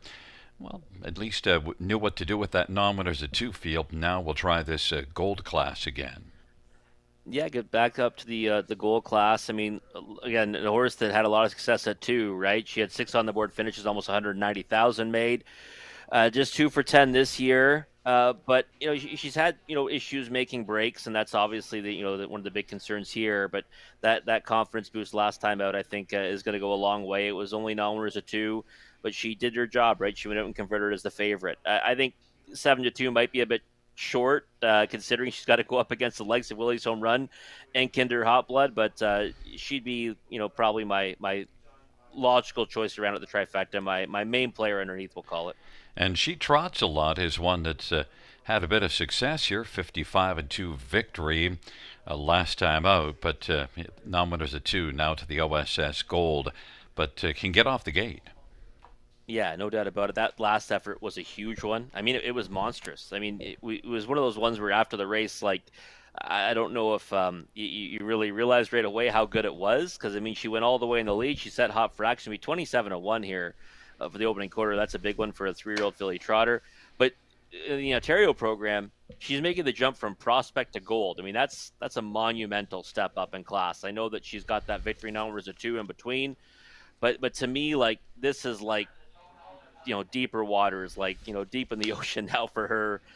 A huge ask to kind of go and be competitive against these, but she's off a win, and I'd put her in the maybe try her in the bottom end of the trifecta. But I think if Valuable Miss binds her manners, that's probably going to be her spot. A few races ago, we had a horse that we didn't talk about end up winning the race. But Nautilus be at 24-1. That would be a monumental job here. But Jeff Gillis certainly has had his success over the years. Oh, absolutely. Jeff Gillis, fine trainer, puts up big numbers and has a lot of success with trotters as well. And I mean, he did great with this one first time. Acquired this horse. Non-winners of one, absolute jog burger. July the 4th, won with ease and 55-3 is the favorite. Then couldn't follow that up in non-winners of two. That's, it's a significant step up. But now first time Lasix, last time. This will be second time Lasix. But this is like, again, a massive step up in class. Again, I think she's just going out there and trying to see what she can get, a piece of the pie of this $95,000 purse. Well, one good thing is with a field of five, you don't have to do a lot. No, you don't. I mean, listen, if you own them or train them or even drive them, I mean, it's kind of a good feeling going in, right? When there was two divisions, 10 entries. Obviously, if there was 9, there likely would have been a supersized field of 9 horses for probably about 160,000. This way though, there's 2 fields of 5, and everyone gets paid as long as you go out there and finish the race. Well, we should have 5 finish the race here, and we're about to start that race very shortly. But any final thoughts? Because look at 2-5 on Willie's home run. Can you just opt off the 2-5 and take a shot at Kinder Hot Blood? Obviously she's the value. I mean, I would never bet Willie's home run to win at that price. I've got her singled everywhere in the pick four, but probably everyone else does as well, right? And it's never, it's even worse when you're starting off a sequence with a favorite because everyone likes to do that. So you're not really zigging when they zag. But I just couldn't go against her here, Gary. I'll be honest with you. It'd be one of those ones where I'd probably just single her in the multi-leg wagers and watch the rest. We'll see how it unfolds. Willie's home run on the inside with Nautilus B. In the center, she trots a lot to the outside. Kinder Hot Blood, Valuable Miss. Field of 5. 6th race, OSS Gold, 3-year-old trotting fillies.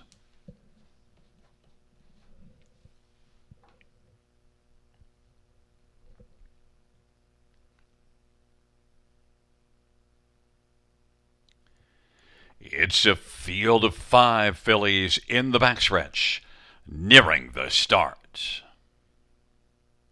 And Nautilus B made a break in stride up against the gate, and then she trots along. Kinder Hot Blood, Willie's home run, and Valuable Miss, and they work their way towards the opening quarter. Kinder Hot Blood's got that early lead at 5-1, and she trots along, is trotting the pocket. Willie's home run, 1-5 the board. James Madonna, conservative early, and is right now about 3.5 lengths off the lead, and then Valuable Miss. But Kinder Hot Blood at 5-1 for Matt Bax has the lead, and that is She Trots a Lot, and Scott Young racing second. Willie's home run is 1-5 on the board and is on the inside, racing position third. Then it is Valuable Miss, and Nautilus B was naughty at the start and made a break, and they work on up towards the half of a 28-3 opening quarter. And now popping out from third comes Willie's home run. Willie's home run steps back down to the inside as moving up on the outside now, gaining some ground as they work their way on into the backstretch is Valuable Miss, and Willie's home run is still on the inside. Fourth half was 58-2. And it is Kinder Hot Blood who's got the lead. Valuable Miss and Trevor Henry's quickly moving up on the outside with authority. And then Willie's home run, James McDonald quickly took out and is following Valuable Miss on the outside. Valuable Miss is on even terms with Kinder Hot Blood. Willie's home run is right there third now, just a length and 3/4 back. Half of 58-2, and they race by 3/4, and She Trots a Lot is dropping out of it as the front three of separation. On by 3/4, 126-3. Kinder Hot Blood and Valuable Miss. Willie's home run still has work to do, is about 2 lengths back and is rolling out 3 wide, but now as they turn from Willie's home run is clear track on down the stretch drive they come. Kinder Hot Blood, Valuable Miss. Willie's home run on down the stretch drive. Willie's home run is flying now. Willie's home run, Kinder Hot Blood. Willie's home run gets home in front. Kinder Hot Blood second, Valuable Miss is third, and then She Trots a Lot, 155-1. And Willie's home run had to work on down the lane, but still got there, Robert. Yeah, she certainly did, Gary. But the thing is, when James kind of stays in there, right? Like you would think, he's going to move first over from third, and he definitely thought about it, kind of edged out. I think he figured, short field, four horse. He knew there was another one that was a long way back after the break in stride. I think he really wanted to have her race off a helmet this time. It's kind of something that she hasn't, had a little bit anyways. And the thing is that last time out, tough trip first over. I've always thought she's really good, chasing a target. She's been tried on the front end a few times this year. It hasn't worked out, and this time around, she gets to kind of chase that target off a helmet, and she gets past them at the wire, and I think she looked pretty good doing it. So I think it was strong tactics there by James McDonald, but hey, that's why he's King James. Yeah, and gets an education as well, but you definitely see the sort of head down and driving like, yeah, I'm good, and I'm going to roll on by. Yeah, you can see the body language too, right? James is just kind of hanging on to her there. Matt Bax obviously tested a little bit too in the middle stages by valuable miss under more urging. And again, it looked like on the turn for home, it was a matter of time before Willie's home run kind of forges past them for the victory. And that's exactly what she did. And it's going to be a big confidence boost, right? She hasn't won since her first start of her 3-year-old season, May 3rd, in the elimination for the SBOA. But now she's back as a gold winner and at a level where she dominated last year. We both had it picked 1, 4, 5, 3, and unfortunately for Nautilus B, Jody tried to kind of time the gate, but got up to the gate, and Nautilus B didn't like the gate and quickly ran.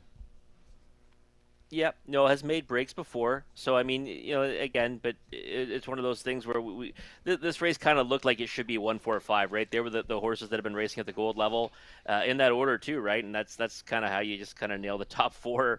Can't imagine the exotics pay all that much, but it's still nice to kind of see it right. Pays more than throwing it on the ground. Always.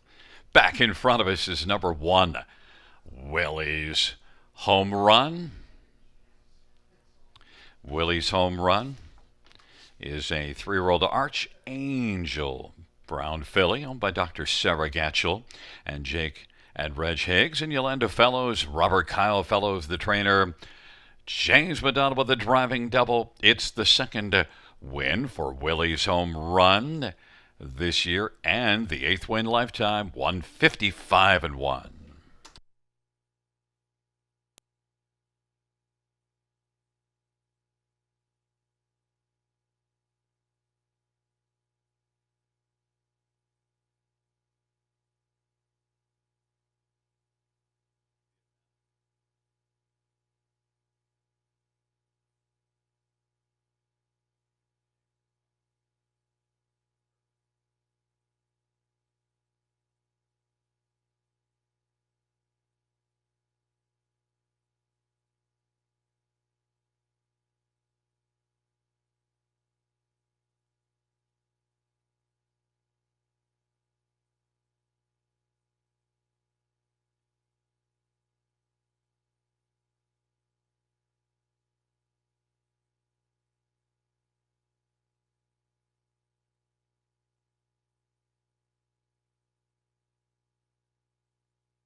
The 6th race payouts: 1, Willie's Home Run, 260, 210, 210. 4, Kinder Hot Blood, 320 and 210. And 5, Valuable Miss, 210. $2 exactor, 710. Dollar try, 610.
The sixth race order of finish from the top. In program order 15423. That's 15423.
field for race number 7 is on parade. 1 is no close, no problem. Chase and ride for Lloyd Mansfield and Antonia Smith.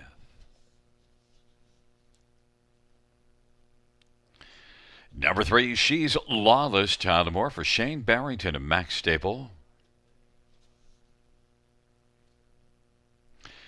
4 is Big Nipper. It's Mike Horner driving and training for Doug Wilson and Mark Horner. 5, Forever Button, Sammy Fillion for Blair Burgess and Kenneth Seastrom. Number 6, Don't Mess with Molly. Scooter Gimlet drives and trains for James Dean and Carter and Brooke Gimlet. And 7, Cheddar Crossing, Travis Henry for John Pentland and Hut Racing. Field of 6 scratched is to All-Star Ballerina. Well, the cappers are all unanimous with 5, Forever Button, and yet is not the favorite right now, 5-2 on the board. Last start was April the 26th, but you do see that qualifier July the 26th. What do you think about the qualifier? Oh, the qualifier was good. I mean, it wasn't, under a tremendous amount of urging, Gary, when finishing second and there, and was more than 4 lengths back of the winner, but 55 flat. We're going to see a nice score down here from Sam Fillion and Forever Better. Blair Burgess, first start, out of the barn of that conditioner, and we've seen him have success with horses coming from Cal Expo, where Forever Better is coming from, where she has won 3 in a row, right? So she's got those 3 victories. Now, granted, they are, back in the spring, but it looks pretty good on the track right now, scoring down. And again, I thought that this race should be kind of interesting to see who ends up favored. I thought it might be between Forever Better and Big Nipper. But to be honest, I think this is kind of a wide open event. I mean, especially given the fact that Forever Better hasn't raced in so long. She might still need to start under her belt before she's going to be ready to show her best. But again, I love the pre-race appearance now from this mare. Yeah, and even though she's lightly raced, this has only had 5 starts. She's a 4-year-old. She got a late start to her career. Number 7, Cheddar Crossing, one that you liked last time out. Now only managed a 3rd, but the equipment change, pelling past far to blinkers. Yeah, I didn't just like her. I loved her, right? On Industry Day, I was all over her. I singled her, made her one of my plays of the day, and she got bet heavily. I was not expecting that. She got bet down to 2-1 favoritism off what I thought was a better qualifier than it looked on paper. Ended up being first over in that mile. Wasn't able to get to the lead before fading back to 3rd to Wayward Blue Chip and Fun A. They both kind of came back to race okay tonight. So I don't mind her in this spot, right? Getting back on that regular rotation. Second start back after a little bit of a break, and second start for John Pentland. So 5-1, I think that's about the right number, and I don't think she's without a chance. So she might be worth a win ticket. It's certainly interesting because now comes back on that tight rotation, strong barn, the equipment change, and you get more value because now is sitting at 5-1 and might even float up a little bit. Number 4, Big Nipper, has been getting a lot of action right through this betting cycle. And Big Nipper is one that did win here June the 24th, and then 2 starts since then. Yeah, and she was very impressive in victory on that occasion, right? Right to the lead, healthy margin throughout before stopping the clock in 156 flat. 2 starts ago, post 9. I mean, we know that can be very tricky, and she had missed about a month going into that. Then she was off 2 weeks before her latest, and I thought it was okay. I mean, I was hoping for maybe a little bit more from her. She was my top choice to kick off Industry Day. She was a big price at 8-1 and ends up finishing 3rd. She ran into the trifecta in a race won by Twin Bee Nancy's Wish, in a race where there was a lot of action, though, right? So her first 3 quarters were pretty strong and closely attending a pretty hot pace. So, I like her tonight. I think she's in with a big chance. She's 4-1 now. That price is floating up, and now we see Forever Better starting to take all the action down to 4-5. I think the value play right now is number 3, She's Lawless. Now, you only like that one on the bottom of the ticket. I actually have this one second, and I missed time before that last start. I thought did a lot of work in that race and had an excuse for tiring out, and yet the mile was still 55-3. Yeah, she made multiple moves, right? She did. She made multiple moves in that mile. I thought she might take more support tonight. Morning line 5-2, all that, but she's up to 7-1 right now. Second start, Shane Barrington, and this horse, Gary. If you go back to her lines at Western Fair back in the spring, back-to-back wins, and she was on her way to win by as many as she wanted on April 2nd before making a miscue, and then she got into a bit of a habit of making those breaks and strides. So if that's all figured out now, I mean, she's in with a chance tonight, no doubt about it. Like I said, I thought this was a kind of a wide open dash because I took the all in the pick four. So obviously, I wouldn't be willing to take 4-5 on anyone, and I think you're getting value as she's lost to 6-1. And a quick thought on No Close, No Problem. Had a problem at the start last race at Sarnia, but you also see a couple of wins at Sarnia. Yeah, I was kind of getting on this horse's bandwagon in Sarnia. Last couple, I mean, two back at Mohawk Park, kind of held her own to finish fourth and 53 flat. Again, off a break, flat line top priority, not without a chance. Pole position probably not the best spot though for one coming into this off the miscue. It's a field of 6, No Close, No Problem. She's Lawless. In the center, Big Nipper, Forever But Better. And to the outside, Don't Mess with Molly, Cheddar Crossing. Field of 6, seventh dash. On a Monday night at the river, they're moving into position.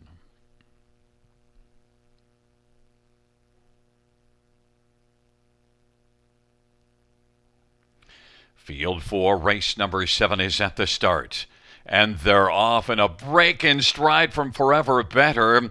And now She's Lawless comes blasting out. No Close, No Problem on the inside. Doesn't have a problem yet. And is racing second. Big Nipper third. Cheddar Crossing is racing fourth and now looking to cross over to the pylons and is able to do so. Don't Mess with Molly. And now Forever Better trailing the field has a lot of work to do. She's Lawless at 7-2. Leads as the field works their way off the turn. She's Lawless, No Close, No Problem, is right there covered up in the pocket as they race their way on towards us. But there's a bit of gap in the pocket behind She's Lawless, and racing position third is Big Nipper. Then Cheddar Crossing, Don't Mess with Molly, and Forever Better has to pass the rest of the field to win now. They work their way up towards the half of a 28-3 opening quarter, and She's Lawless is just getting things all her own way and just cruising along. 58-2 halftime, and now popping out. There goes Big Nipper stepping out from third. Big Nipper's looking to pass. No Close, No Problem. That pair is both about 5 off the lead of She's Lawless, who just continues on. Cheddar Crossing, and then Forever Better up the inside, and then it is Don't Mess with Molly, but She's Lawless is still alone. The field is closing a bit, but still She's Lawless, and Tyler Moore has a comfortable lead, and it's about 3 1/4. No Close, No Problem. Cheddar Crossing out there 3 wide is starting to close a bit. Big Nipper, and then Don't Mess with Molly, and Forever Better is trailing the field. She's Lawless as they turn for home. She's Lawless on down the stretch drive they come. She's Lawless and Tyler Moore. Up the inside, No Close, No Problem is streaking up the passing lane, but it is going to be She's Lawless to win. No Close, No Problem. Then it was Forever Better and Big Nipper, 156-2. She's Lawless, I thought, was the value, 7-2, and you get the cash a ticket. So how's that for value? Yeah, no kidding, Gary. Yeah, 7-2 on the end of it, and a good price, right? She goes off as third choice in there, and you're right. You know what? She did the most work last time out in that race. I mean, she was kind of, making multiple moves in that mile.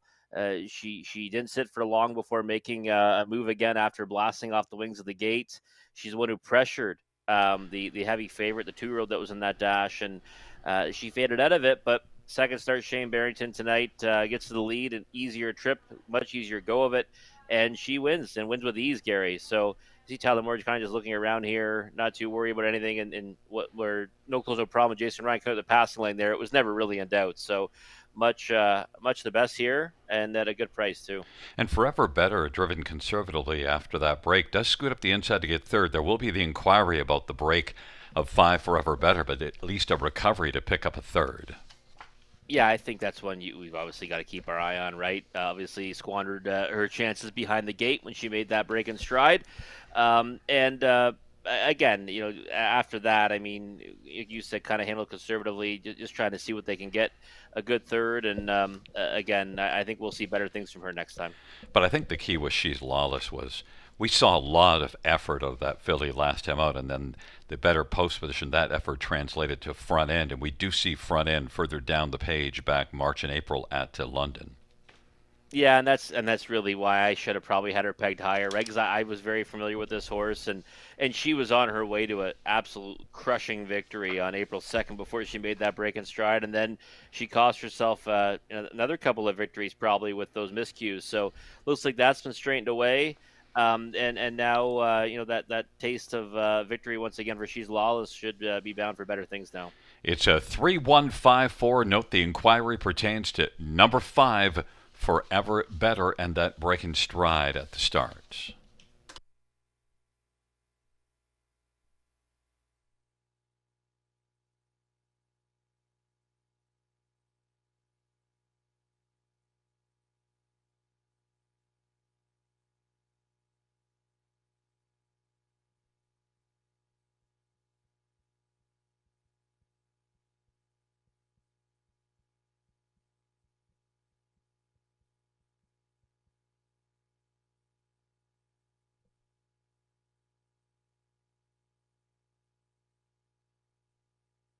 Back in front of us, the winner of race 7, the 3, She's Lawless, 3-year-old He's Watching. Bay Filly owned by Max Stable and Shane Barrington. Shane Barrington, the trainer. Tyler Moore, the winning driver. Third win for She's Lawless, 156 and 2.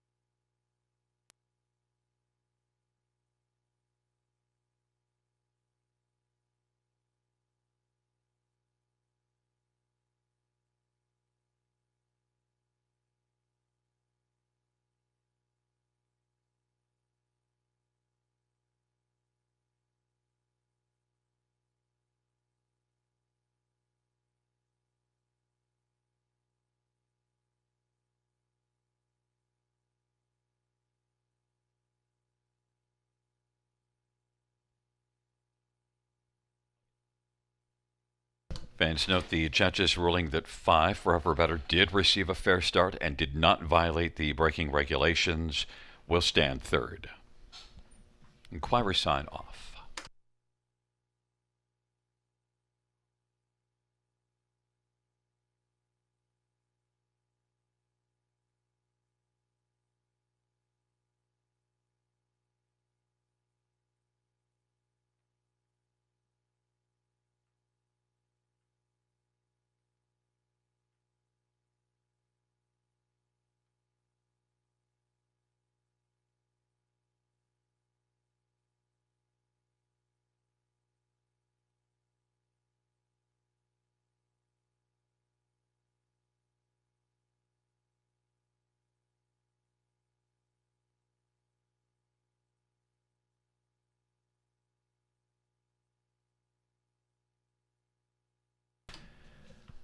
Seventh race bounce, 3, She's Lawless, 974.70 and 350. 1, no close, no problem, 420, 270, and 5, Forever Better, 270. $2 exactor, 36.60. Dollar try, 62.70. Dollar super, 119.15.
Seventh race. Order finish top down. 2 scratch 1 4 3 6 5. That's 2 scratch 1 4 3 6 5 on the bottom.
Field for race number 8.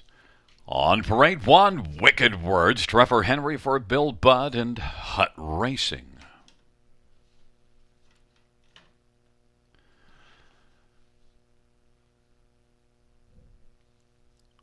Number 2, Shimar's Lady Lucy, Daryl Thiessen for Joe Pereira and Sheila Lewis. And number 3 is Athleta, Martin Lachance, driving and training for Jack Darling.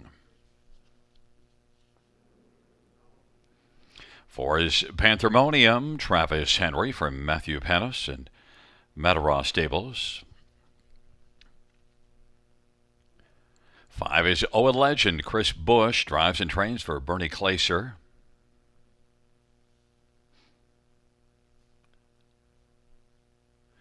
And number 6, I Dream of Jeannie, J.B. Renault for Julie Walker and Leonard Gamble.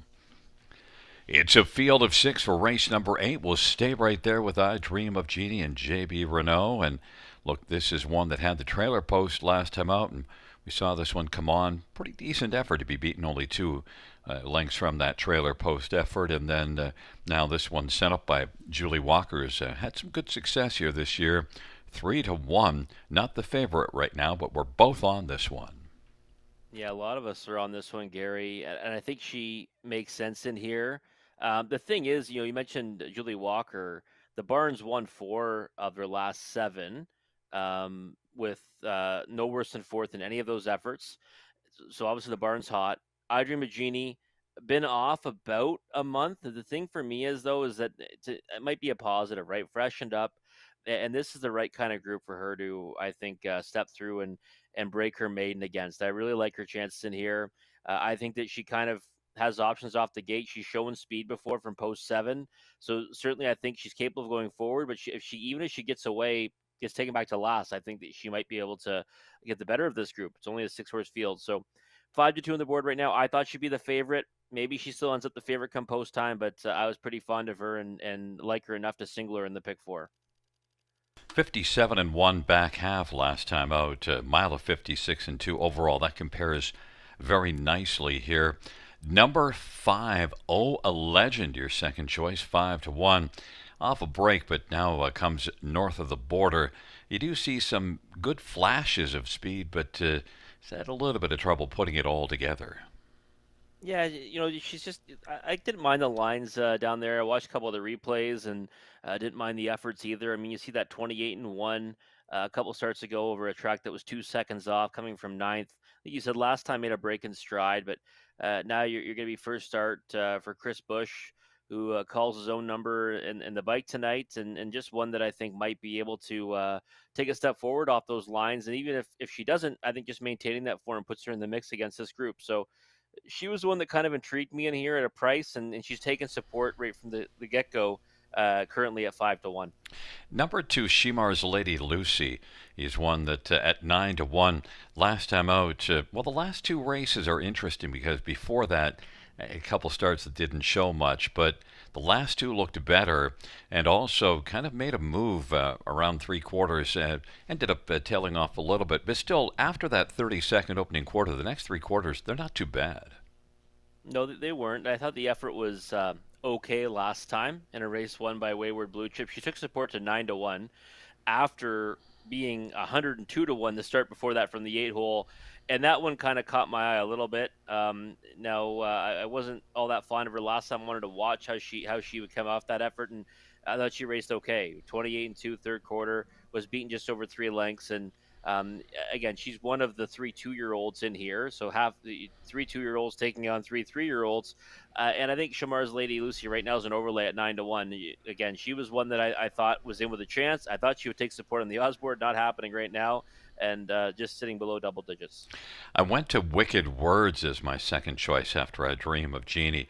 And this is one, actually, the July 15th effort we both thought was a pretty decent one.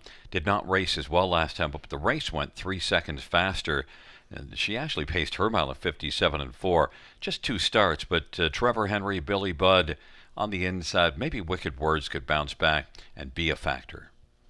Yeah, Robert off angle too, right? I picked her on top last time and was kind of loving that start. July 15th, her lifetime debut, because she was the one that kind of finished with the most, I thought, vigor under the wire. 29 seconds flat on the end of it, but then she just didn't have much to offer last time out. So pole position, Trevor Henry. Maybe this time we see more, and the price is right at 7-1.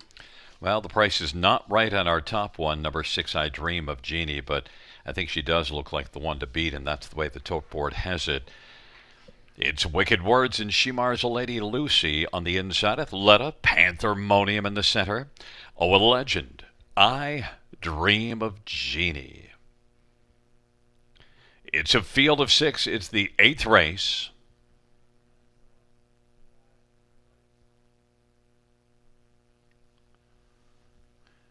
Now Shimar's Lady Lucy is moving up a little closer to the gates.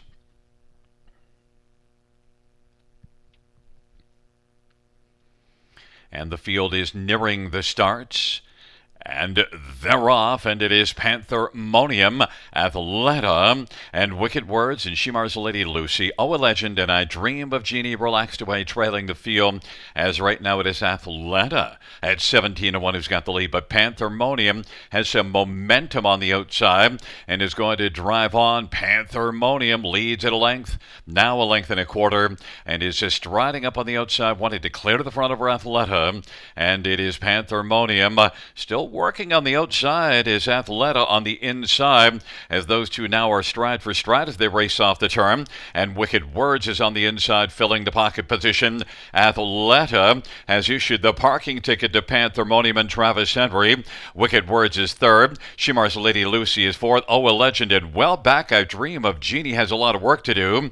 28-3 opening quarter. They head up towards the half, and it is Athleta who takes them into the backstretch. Tucking in third now is Panthermonium after being hung out. 57-2 halftime. From the backfield, I Dream of Jeannie moves up, but still has a ton of work to do. Off of 57-2 halftime, now stepping out from fourth comes Shimar's Lady Lucy. They head on to three quarters. Athleta. Shimar's Lady Lucy on the move on the outside. Wicked Words on the inside is now racing third, and then fourth is Panthermonium scooting through to the inside. I Dream of Jeannie has burst onto the scene, but now is driven up a blind switch, and then on the outside, Oh, a Legend. Three quarters, 127-1, and it is Athleta. And from the backfield, Oh, a Legend is out wide and is coming out there about 3 or 4 wide. And it is also Shimar's Lady Lucy in pursuit. Wicked Words and I Dream of Jeannie looking to find a seam up the inside. It is Athleta, Wicked Words, and then Shimar's Lady Lucy, and out wide is Oh, a Legend. They come to the finish. Athleta. Athleta is going to hold on. Oh, a Legend was second. Then I Dream of Jeannie picks up third. 157-2. An interesting dash. Things unfolded kind of differently once you got to the quarter pole, Rob, and Martin Lachance said, I'm going to just keep on going on the lead. Yeah, no, she even put some steps in too on the final turn there. I thought maybe we see the rest of the field kind of come to them. But yeah, just kind of a strange race from start to finish. I mean, I thought A Dream of Jeannie might get away last off the gate. I was okay with that. I thought we'd see something similar to Smoking Hot Dude the other day, where at some point just get tipped to the outside and just kind of brush past them all. But yeah, the trip ended up being very, very nightmarish for I Dream of Jeannie. Went inside, got completely bottled up, no chance at all. Ends up kind of splitting horses late to be third, but I will have to come back to that one next time, but it will likely even be a shorter price. Yeah, and you do see at the end of the mile that she is pretty alive, and you see her right here now just on the slow motion. She'll pick up there and pop onto the scene, but it's Athleta. There is Oh, a Legend, only beaten ahead, and then I Dream of Jeannie finishing third. Yeah, that was one that Legend was the kind of the one that I thought was the worthy of a backup play there, kind of like a intriguing option, and I thought raced really well actually, right, for first start for new connections and off a bit of time. I think that's another one we're going to circle for next time, but maybe they'll hook each other, her and I Dream of Jeannie, and it'll be tough to pick which one we want on top. But take nothing away from Athleta. I mean, she went to the lead.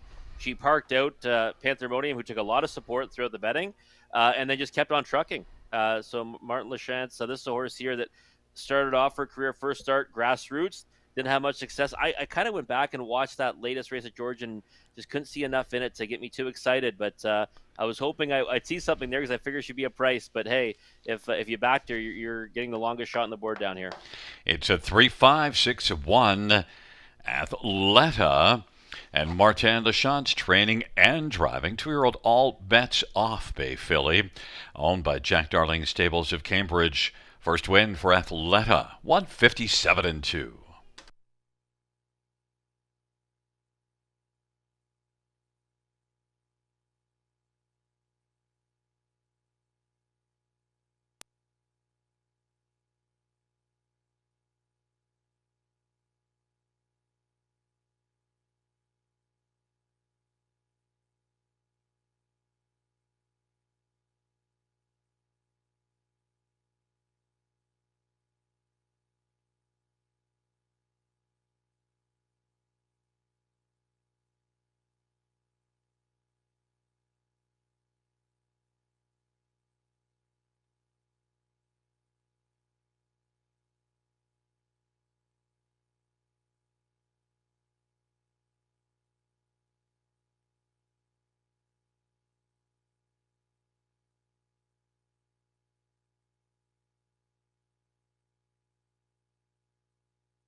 Eighth race payouts 3 Athleta, 36.90.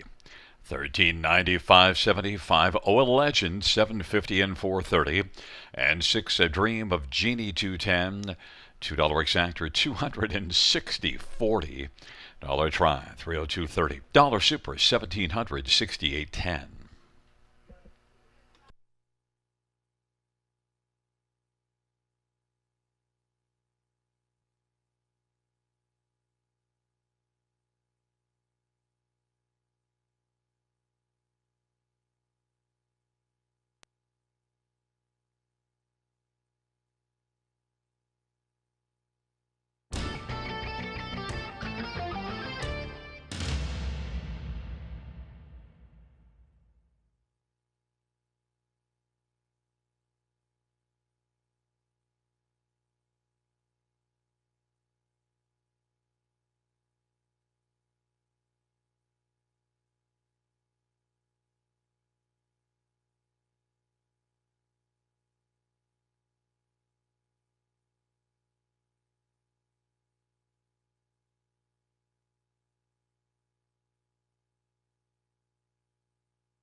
Eighth race order finish from the top.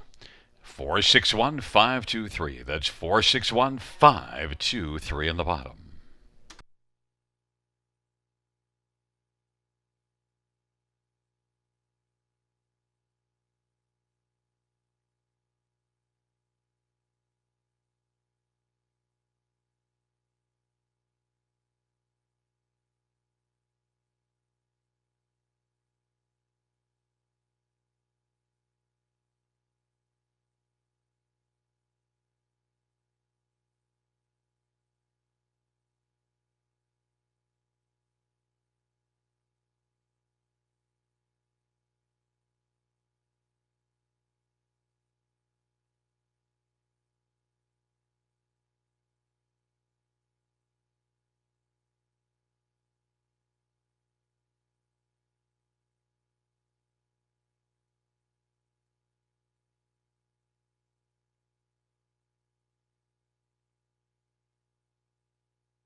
Field for the ninth race on parade. 1 7-iron. Daryl Thiessen for Rick Ziron and Stacy Smith Robinson.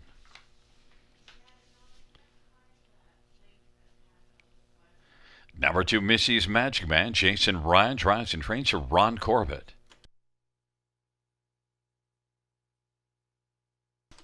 3, It's a Long Story. Tyler Moore for Paul Meegans and Saltwater Stable and Storyline Stable. And 4 is Roland. Sammy Filia for Roy Jeffries and Deborah Jeffries. 5 is Cadillac. Trevor Henry for Shane Barrington and Sylvain Cote and Robert Bernicki. Number 6, Malone. Martin Deschamps for Mark Goddard and Howard Kaufman and Bryn Mawr and Joshua Kaufman. Number 7, It's Sally Deal. Lauren House drives and trains for Dave and Arlene Hustle and Nancy DeHulster.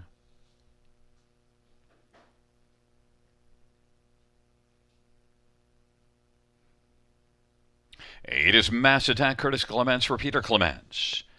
And 9 is Peter Crown. Travis Henry for Steve Watson. Let's get a look at this field for race number 9. It's a full field, a field of 9. And right away, well, your top pick, number 6, Malone. That is your top one, right? 17-1.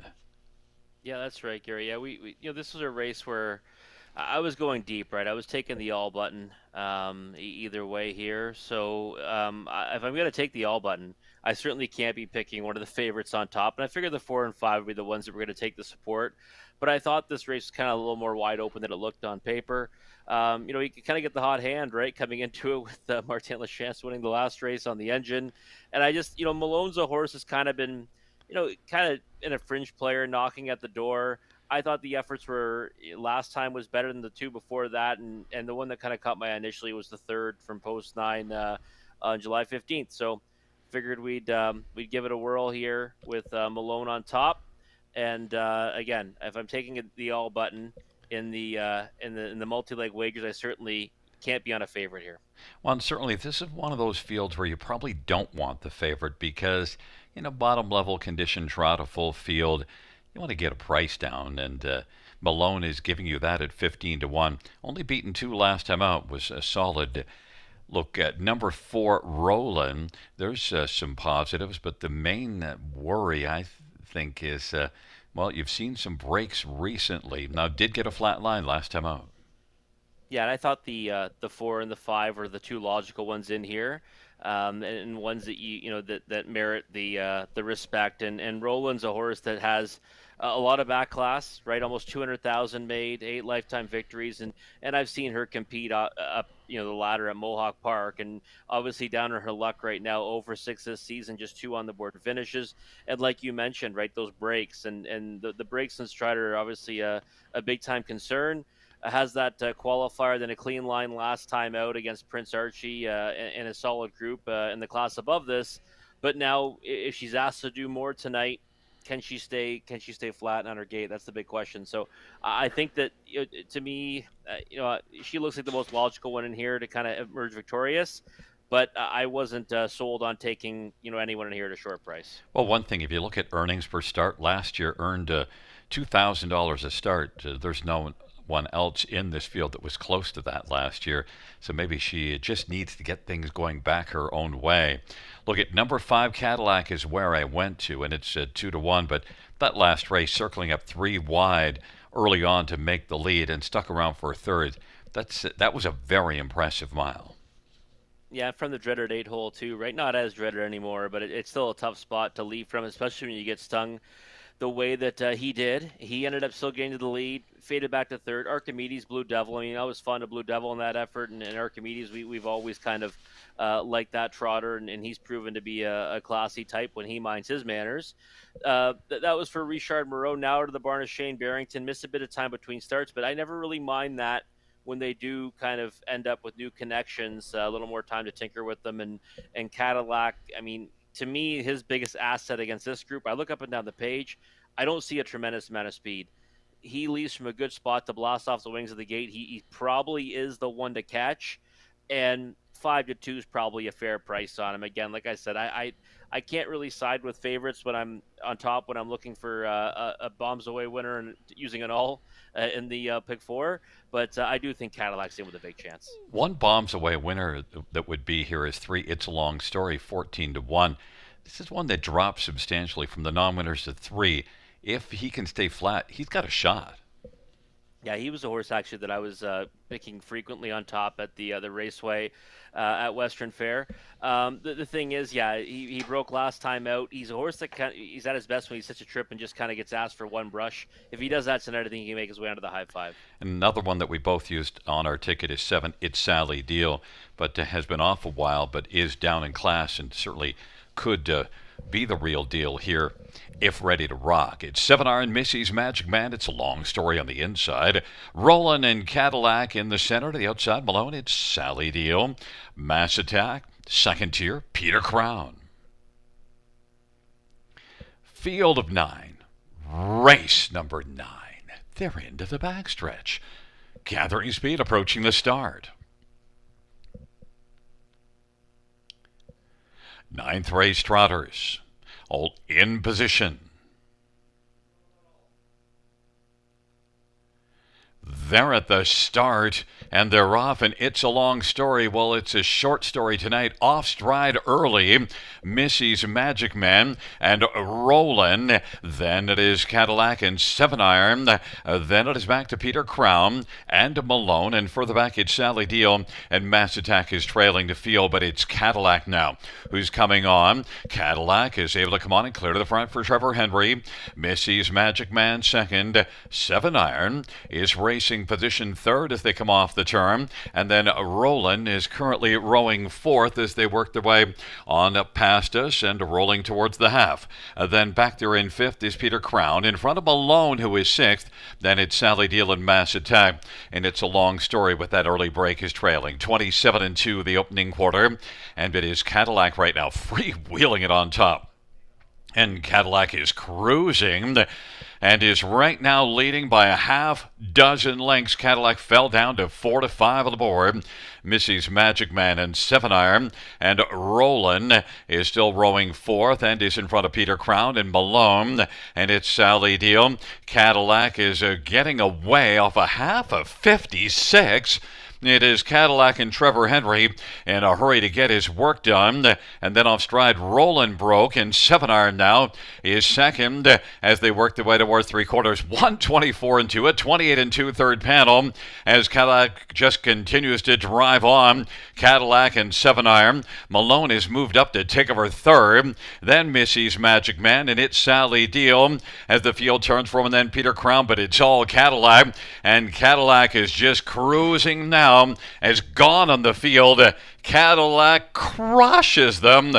Trevor Henry wins it by about 8 or 9 lengths. Then 7 Iron. Malone. It's Sally Deal and Peter Crown.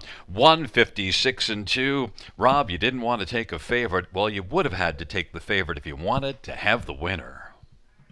Yeah, you know what? In Cadillac, again, I thought he'd be the likely leader, and he certainly was, right? 27-2, 56, 124-2. Didn't have to come home quicker than 32 seconds to get the job done against that group. And you know what? Listen, Shane Barrington, we already saw that barn with a win tonight, and this is another impressive victory here in the nightcap.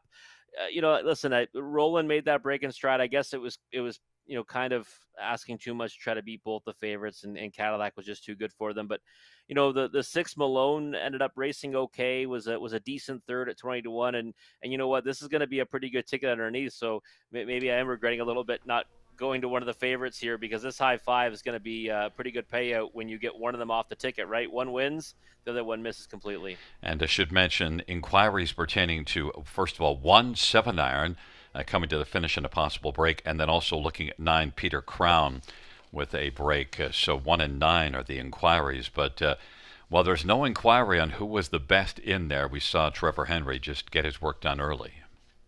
Yeah, absolutely. Yeah, Trevor had the ideas right off the gate to play catch me if you can, and like I said, there was a race that was, to me, was kind of void of speed. Now it didn't matter if it was void of speed or not with those fractions. He was going to have the control of the race. And yeah, Cadillac's horse has been racing, in decent form. It's a bit of time between starts, but for a new barn now, big time victory will likely be bound for good things after this.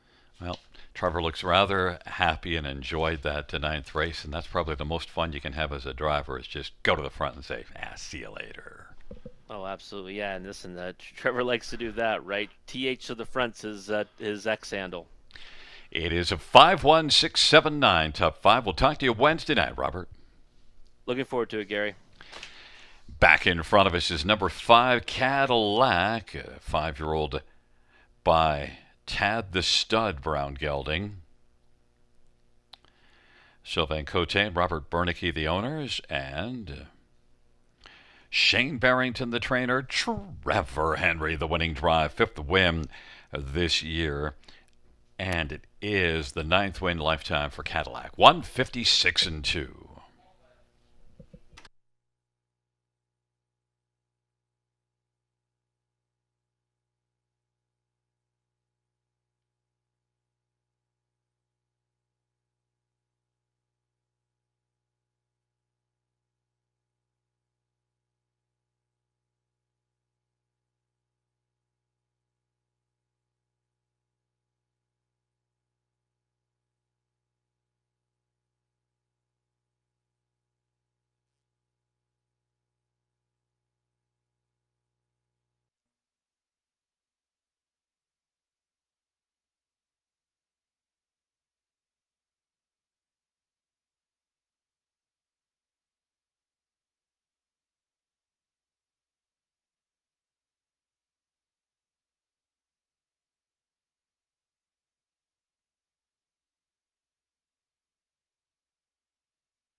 Fans also, the judges reviewing the break-in stride of 7. It's Sally Deal in the stretch drive. So inquiries on 1, 7, and 9.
Fans note the judges ruling that 1, 7 iron did not violate the braking regulations, as well as 7, It's Sally Deal did not violate the braking regulations.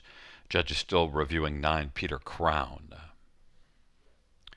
So the inquiry now only pertains to 9, Peter Crown.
Fans, the judges ruling that 9 Peter Crown suffered broken equipment before the start and will be refunded. A refund on 9 Peter Crown.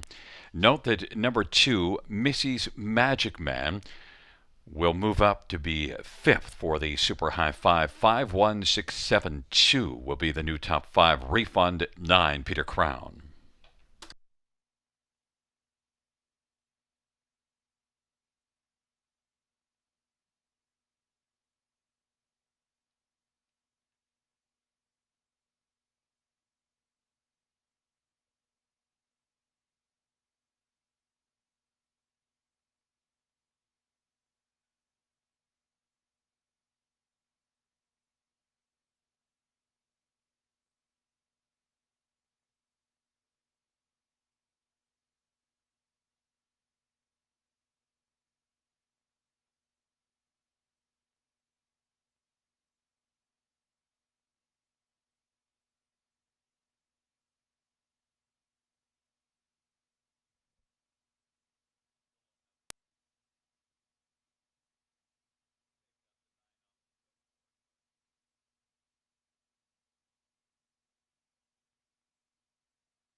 Ninth race payouts 5 Cadillac 362 6250 1 7 iron $664 and 6 Malone $620 $2 exactor $20.60 dollar try $58.70 double of 3 and 9 is $33.90 consolation double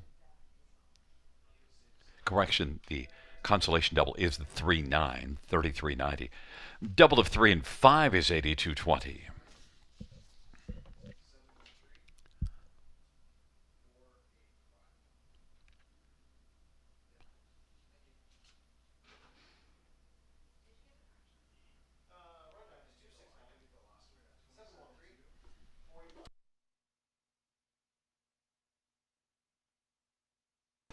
The dollar pick 3, 167.50. Dollar pick 4, 120.70. The dollar high 5, 1,749.70.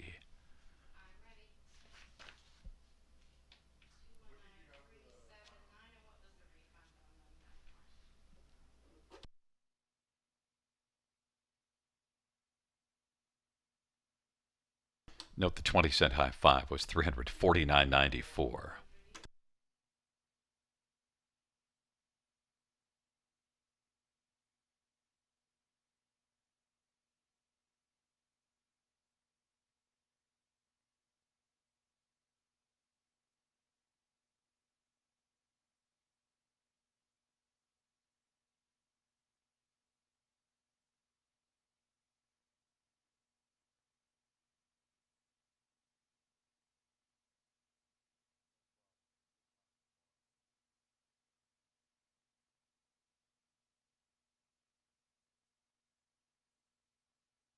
Ninth race order finish from the top 2 is 69713,485. That's 269713485 on the bottom.